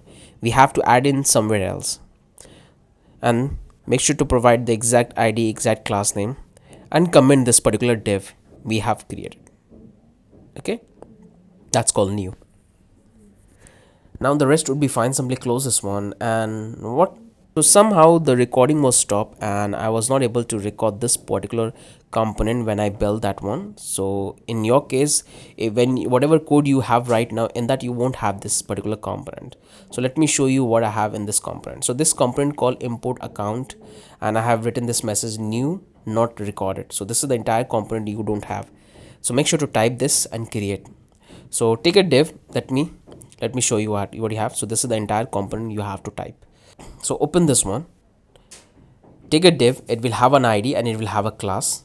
Then we have to take a div, it will have a class called form, and this is the image. You have to assign the exact ID, close input account, and attach a class button, then the image folder file. So this is the image and the ID, everything you have to provide. Then we have this particular title, import account, and then we have the input field. So we are displaying the @ unlock icon. So this is the first input field, and this is the text area we have. And that user will put their private key and they can import their account. So we have this text input field, then the placeholder, then we have the ID, then we have the name and the arrow. So this is the exact thing you have to provide.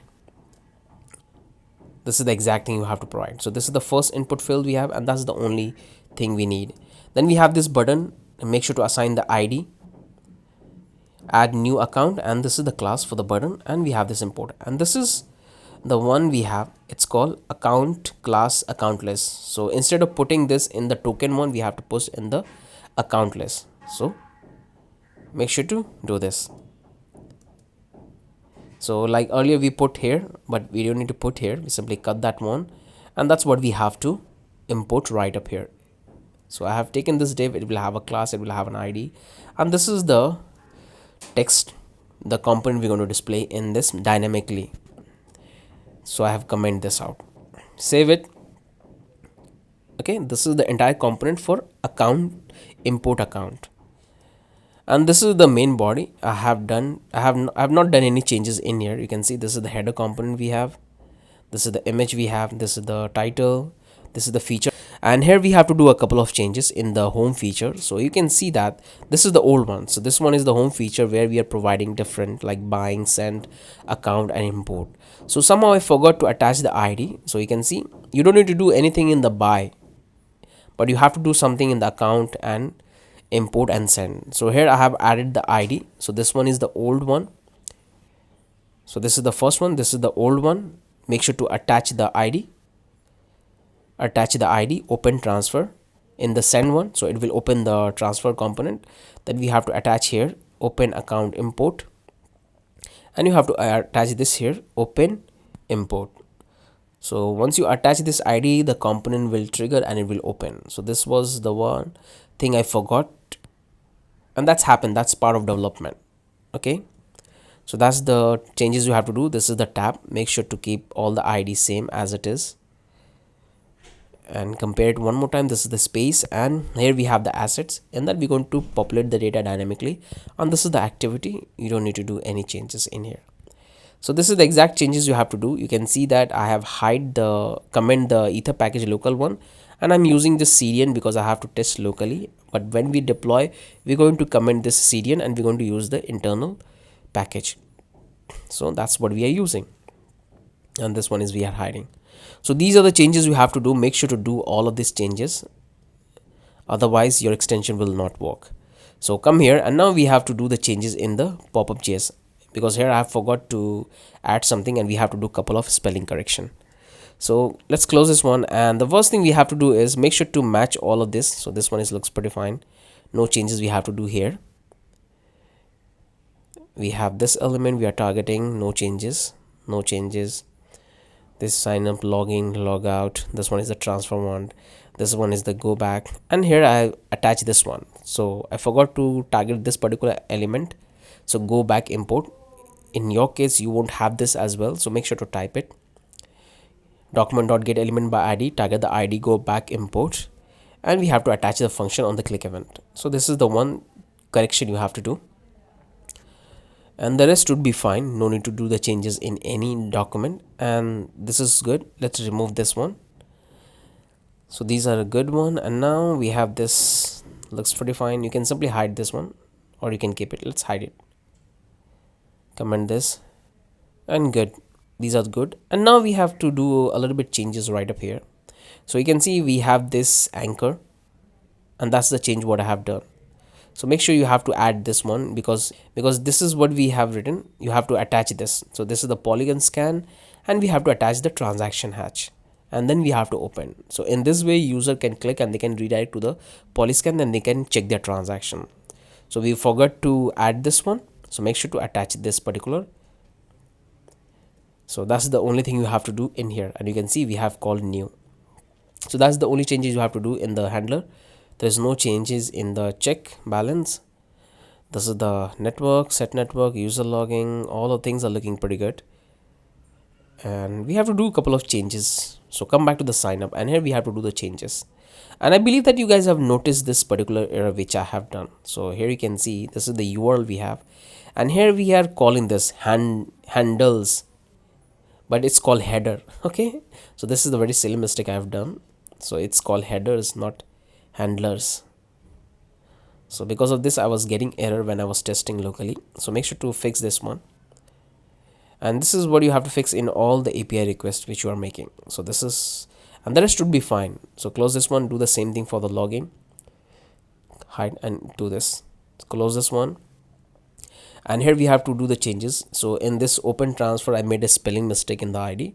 So simply do one thing, open this one, and this is the earlier one. So it's called transform, but actually it's FORM. Okay, so make sure to do this change, that will work fine. And do the same thing here as well in the close component function. So this is the check we have to do. This is the import, go back, activities, assets, all the things are looking fine. We don't need to do any changes, and we have to do the changes here in the add token as well. So make sure to configure the header, not handlers, and the rest should be fine. Then we have this add, and I guess here we have done the right. Okay, so here we don't need to do the changes because we have done the right header setup. And this one is the function, and here you have to do a changes. So as I told you that you guys are getting that address is not there, and because of this, because when there is no address in the local storage, it's try to fetch the data and it won't find it, but it's try to fetch and render. So because of that we were getting that error message. So all you have to do is to add this particular question marks right up here, and we have covered this tons of time in our previous project. So whenever you are getting any data from the API or the smart contract, it's always better that you have to add this particular question marks, so it will not throw an error, and that will fix the issue. So add this question marks and you won't have any issues. And this looks pretty good. Close this one, and you can come here, and here you have to do the changes. So here you can see I forgot to add this double quote on the right hand side, and because of that I was getting the error. So make sure to add this double quote, and that will fix the issue. And I hope in your case you have done that too, so no issues you will have, and the rest would be fine. Now we don't need to do anything in here, everything is looking good. Save it. This is the copy address, no changes, and this is the change account, this will be the same. So these are the changes and modification you have to do. I hope you guys have followed what I have covered. No issues we have so far. Close this one, and all of the changes you have to do here in the HTML. Looks good, no issue we have. So first we're going to test it locally in our browser, and after that we're going to deploy.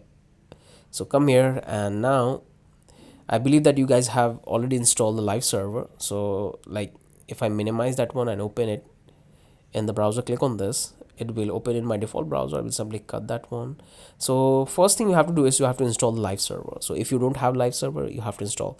So I will say live and click on this. This is the one we have to install. I already have in my VS Code, so I don't need to install that one. So once you install, you will have a button like this. Let me disconnect this, and you will have the button called go live. Click on that, it will open in the browser. So it's opening in my default browser. I'm going to simply copy this URL. So come here, open here, you can see everything is working fine. So we have open in our Chrome browser and looks pretty good. Let's do inspect element, and so far we are getting this particular error message because our API is not running, and we are trying to fetch the data, and that because of that we are getting this error message. So you have to make sure that your API should be running, and here we are making the calls but the API is not working. That's why we are getting this error message. So that looks pretty fine. Now what we can do is, this is the entire object from coming from Ether.js. Come back here in the VS Code and nothing will work fine. Nothing will work. If you pass the password and click, you will get this error message because the API is stopped. Come back here in the VS Code and now we have to start our API. So click on this and we have all of the things. Make sure to install all the packages we have here.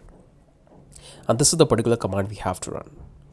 So open up your terminal and first we have to get into the folder. I'm already into the folder, but I'm already into this folder.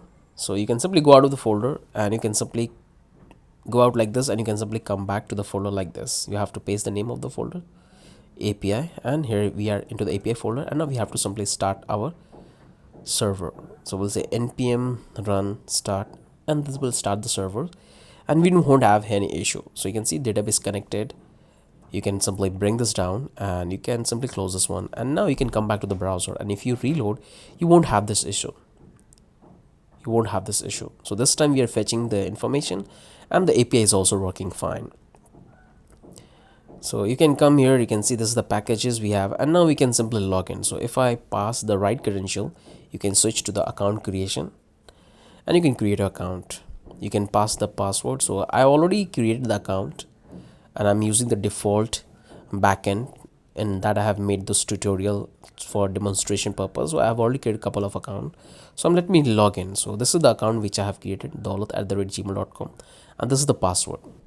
If I hit on in login, you can see I'm logged into the MetaMask and every single thing is working fine. I can able to fetch the balance, and this is the drop networks. All of things are looking fine, no issues we have. So if you reload the browser, we are logged in and it looks pretty good. We have all of this tokens we have imported. Now what I can do is, looks pretty good. Now you can simply click on logout and you can log out. Now let's log in back. Let's pass the password, log in, and here we are. So the logout login function is also working fine. Now let's check the activities. The tabs are also working. We can switch to different tabs. So this one is looking pretty good, no issue we have. Now click on this transfer and the transfer component is open. Close it and open, and this is the account. So we have already imported 2 accounts.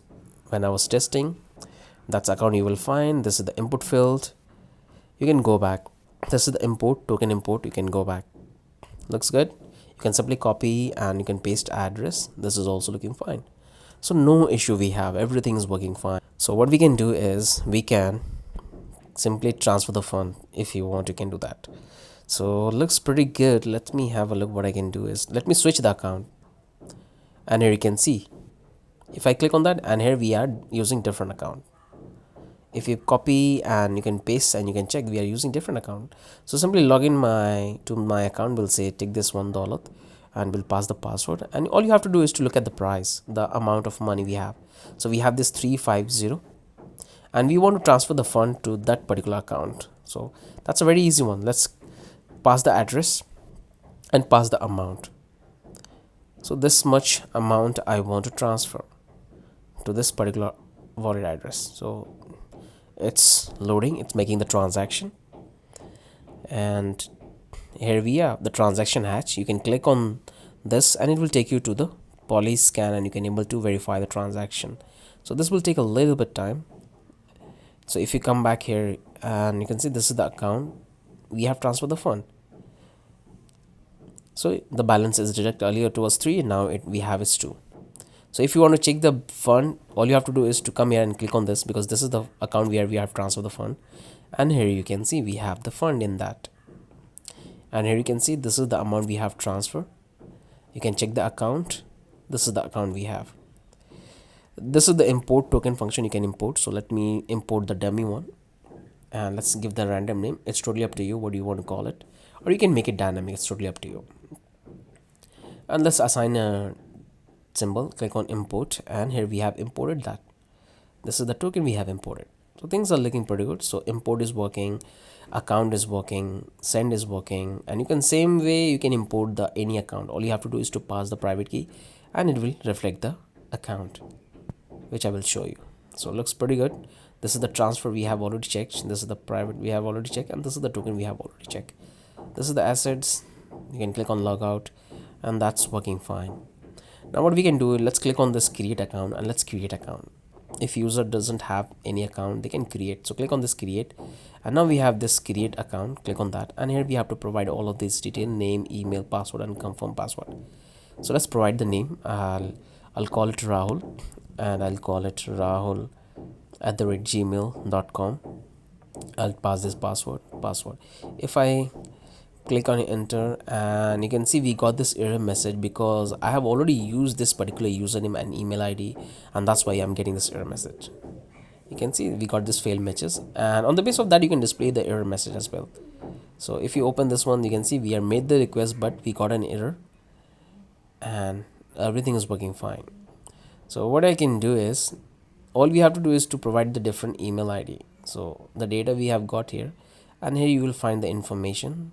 The data is created, but we have got the error from the user sign up. Reload that, and you can see somehow whenever any error will happen in our API, our our API will stop. But the best part of this deployment, when you will deploy your API on any particular service provider, they will automatically restart your API. So if anything goes wrong, it will automatically restart the API and you won't have an issue. But we are testing locally, so our API stopped. So we have to restart them manually. If we got this error message, come back to the VS Code, and here you can see our API is stored, and here we get the message that key value is not unique. Because of that we are getting this error message. So all we have to do is come back to the API app.js and save it. So it will restart our API because we are using node-mod. And if you come and you reload the browser, you won't have that issue. So let's click on this and let's pick a different email ID. So this time I will go with the something called, what name we have to pick. I'll pick Zohan. Ryan I can pick RAYAAN Ryan, and this is Ryan@gmail.com. I guess I have not used this one. Let's provide the password and provide the password. Click on this sign up, and this time we're going to create an account. You can see we have created this brand new account and we have no fund in this. You can click here and you can come back to the MongoDB. Here I am. Click on this and you can able to find all the data right up here. So you can see this is the user, and just now I have created that user. Let me scroll all the way down. So this is the Rahul already exists in our database. That's why we were getting the error message. And this is the Bhai, and this is the Sanwaz, and this is the Rand we have created just now. Looks good. And we have 0 fund in this. So what I want to do is I want to simply transfer a couple of funds. So you can take the address. This is the private key. You can simply import that one, that particular account. That's easy one. Now we have to copy the address. Now what I will do, I'll simply come to the account and let me switch my account. So this is the token we have. Now this is the logout. Let me log out with a different account. So I'll not the email. I have to pass this one. Simply copy that one and see login is also working fine. So we'll say pass and login, and the login is working fine. We can verify the login login system for the new account. Now log out one more time, and now we have to log in with the stalled account, and we're going to send couple of fund to that account we have created. So this much fund I have in this particular address. I'll click on the send and I'll get the address of the wallet. So I have selected this. Okay, let me reselect this one, copy that one and come back here and paste the address, paste the amount. So this much amount of transfer. Click on this transfer, and this will make the transfer. So just wait, it's making the transfer. And here we have transaction successfully. Click on that and you can see the transaction is happening. Come here, reload the browser, and we have the transaction. I guess yes, it's completed. You can check the block number and the confirmation, everything is working fine.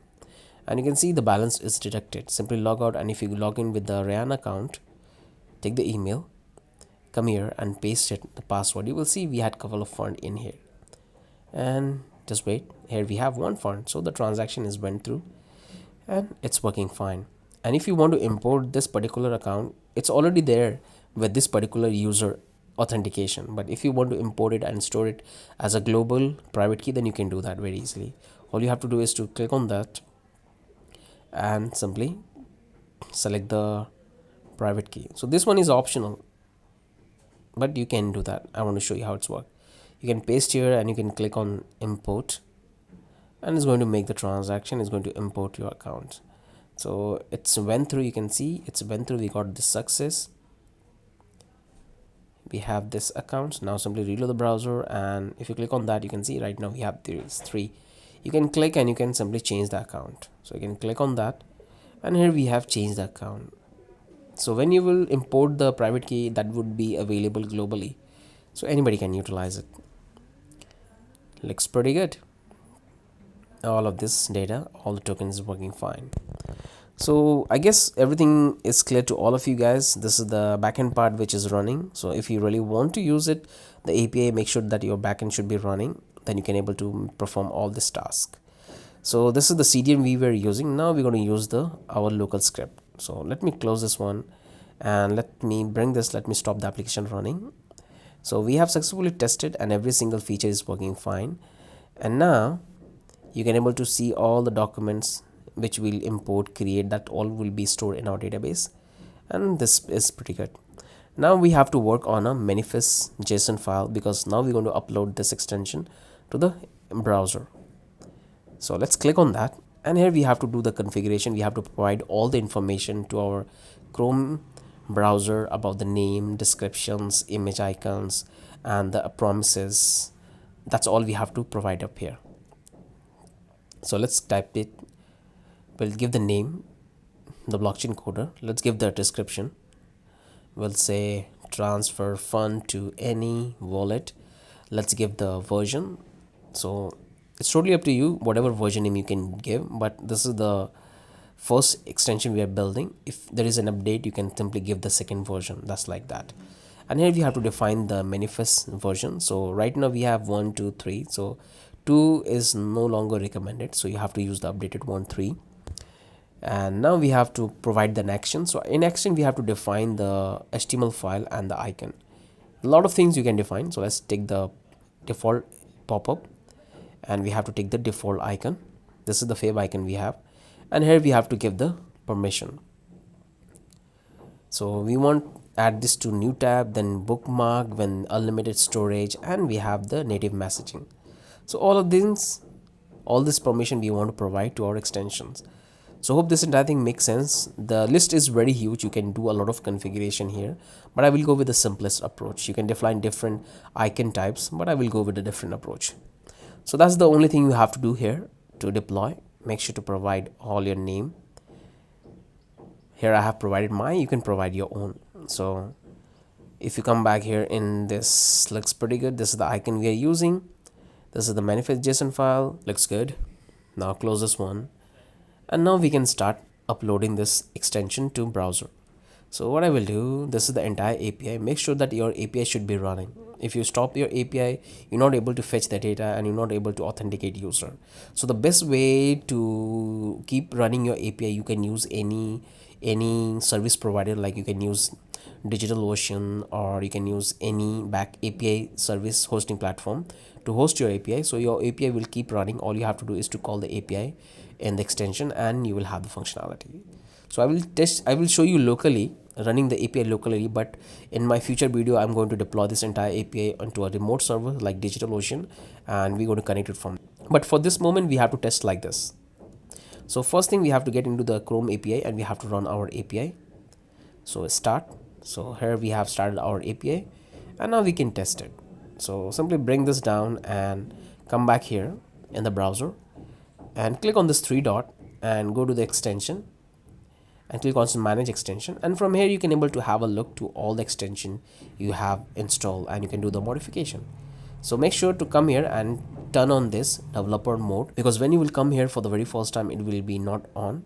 So make sure to on this, and you can see I have already deployed this particular extension on my browser, and that's the name, the version you will find. So you can click and you can able to have a look. So if you can see the same backend I'm using in this particular API as well. So all we have to do is to simply pass the data and it will open fine. So if I pass the email and the password, this will work fine because the API is running and it's going to fetch the entire information from the backend and it's going to display the fund, everything and all, the Mumbai network, everything is working fine.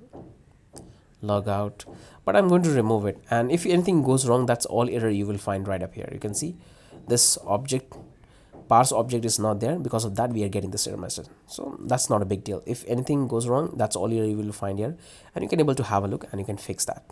So click on this and I'm going to simply remove this extension. I'm going to deploy the extension we have built together. So click on remove and simply refresh the browser and click on this load unpacked, and you have to pick the folder where you have built the extension. So we are on the desktop, and here I'm on the desktop, and all the file we have into this MetaMask. So if you open that one, all the files you will find, but we have to upload this folder MetaMask. So select this one and click on select upload, and here we have uploaded our MetaMask file, and you can refresh. If you open that one, you can see the extension you will find right up here as soon as you upload. If you click on that and if you open this one, and here we got an error. So our extension is opening, but we got some error in our extension. So if you open this one, and this error is coming from the CDN, you can see, as I told you, that when you will use the CDN in the Chrome web browser, it's not going to work. We have to use locally. So that's the very easy fix. All we have to do is to use the local CDN. So come back in the code and go to the HTML, and we have to simply comment this, and we have to on this one. We have to use the local library, save it, and this will fix the issue. Reload this one and we have no issues. If you open that one, you can see no error we have, and now you can easily able to pass the email and the password, and you will log into the application. Select that, pass that one, click on login, and here we are. That's wonderful. You can see every single thing is working fine. We are fetching the information, transfer, log out. You can simply pick the different user, and here we are with that account. You can import the token, you can transfer the fund, you can pick the network, you can pick the different tabs, import, you can change the account. You can see this account has this much balance, so all the things are looking fine. So come back here, this is the database. Now I'll come back to the here we are back on the YouTube channel. You can see you can able to find all the things. Looks pretty good. This much fund we have. Log out, you can click and create an account. You can give a name. So this time I'm going to pick a different name. I'll say Zohan. He's my nephew. Then I will take the zohan@gmail.com, pick the password and click on sign up, and here we have created this account. Looks pretty good. We have nothing in here. You can copy and you can simply check the address you have created. Nothing in there. You can fetch the balance, it's connecting, and here we have. You can switch the accounts, and this much fund you have. So let's transfer the fund we have created on the account. So let's paste the address, and I want to transfer this fund, and this is the fund we have transferred. It's taking a bit time, and click on that and you can verify the transaction. It's happening.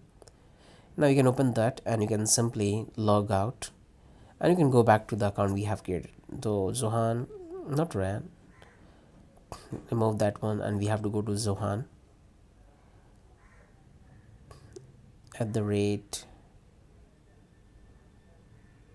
Okay, my bad, I've given the wrong name and the password, that's why. So this is the email I have. So refresh that one, and let's say what's the email. This is the email I have, and we got an error. So if you paste the email and password, it's not going to work. It will not call the API because our API is stuck because we made a mistake and we have an error. So we have to save it, the app.js file, to restart the API. So come back here, save it, it will restart the API, and now we can make it call. So click on login, and here we are back. You can see our data is absolutely fine. This is the amount we have transferred. So make sure to come here in the extension, manage extension, and here you will find all the errors if anything goes wrong. So now let's change the icon. So what I will do, I'll come here and I will search for extension icon, and let's search for manifest, and you can define multiple icon size. So what I will do here, you can see this is the configuration we have to do in the manifest, and all the information you will find here. So come back here in the manifest file, close all of this, and you can simply paste here. But I don't have the images, so I guess I will get an error. Simply copy that one and simply change the icon name. I'm giving the same icon for all the different sizes. I guess I will get an error. So if I refresh, you can see I'm getting an error because I have to pick the right size images. Okay, so that's not working. So I'll just remove that. I'm not going to use this particular icon, but you can define and you can have a look on their manifest configuration. So remove this one. I'll keep it simple. Looks good, no issue we have, and everything is working fine. You can transfer, you can have a look. So make sure to your API should be running. If you really want to use this particular extension to the production, you can deploy the API to any particular hosting platform and that would be working fine. So I'll simply come here, I will close this one and close this one. Make sure to comment this one, and we can simply have a look, refresh. If you open that one, still our API is running in the background, so we can able to fetch all the information. If you open the terminal, you can see our API is running. So if you want to stop the API, simply stop it, and this time you're not able to fetch the information, but still you can able to do the basic things like transfer the fund and fetching the balance. If you reload the browser, our API is stopped. You won't have any data, but you can transfer the fund and you can fetch the balance. These are the two things you can do, because in these two things the API is not involved. Okay, looks good. So hope this entire thing makes sense. And if you want to get the source code, come here to the blockchain coder. Here you will find all the project we have built. So come here in the source code section, and here you will find the complete source code. So click on this recent project, and this is the project MetaMask Clone. You can click here and you can get the starter file as well as the complete file. You can search also, type MetaMask. So these are the two versions we have. This one is the minimum one and this one is the full-fledged MetaMask. You can simply watch the video that how to do the setup once you will get the source code, or you can click here and you can simply buy the source code, final code, and you can get the starter file. I hope you guys are following this project, and once we complete with this one, we're going to work on the staking dApp, which is almost done and looks pretty good. Now within a few days we're going to start working on the staking dApp, so make sure to come and have a look on all the project we have built. Check the playlist and that will give you a very good idea. So looks pretty good to me. So that's the only thing I want to cover in this particular project. I hope you guys have understood every single thing we have covered, the way we have built the custom logic, the way we have designed the layout, the way we have style, the way we have configured, the way we have built the backend part. So everything is clear. If you have encountered any error, try to rewatch the video and try to understand that what logic we have built. Get the starter file, compare the packages we have used, and if you want to take the final code, you can take it and you can compare it. So if you have any doubt, any query, do let me know in the comment section. I'll try to help you in that. For the time being, have a wonderful day, and if you haven't subscribed to my channel, do so. That will give me huge motivations to make this kind of project, and I hope you guys will get a lot of benefits. So that's the only thing I want to talk about. See you in the next video. Have a wonderful day. Bye bye.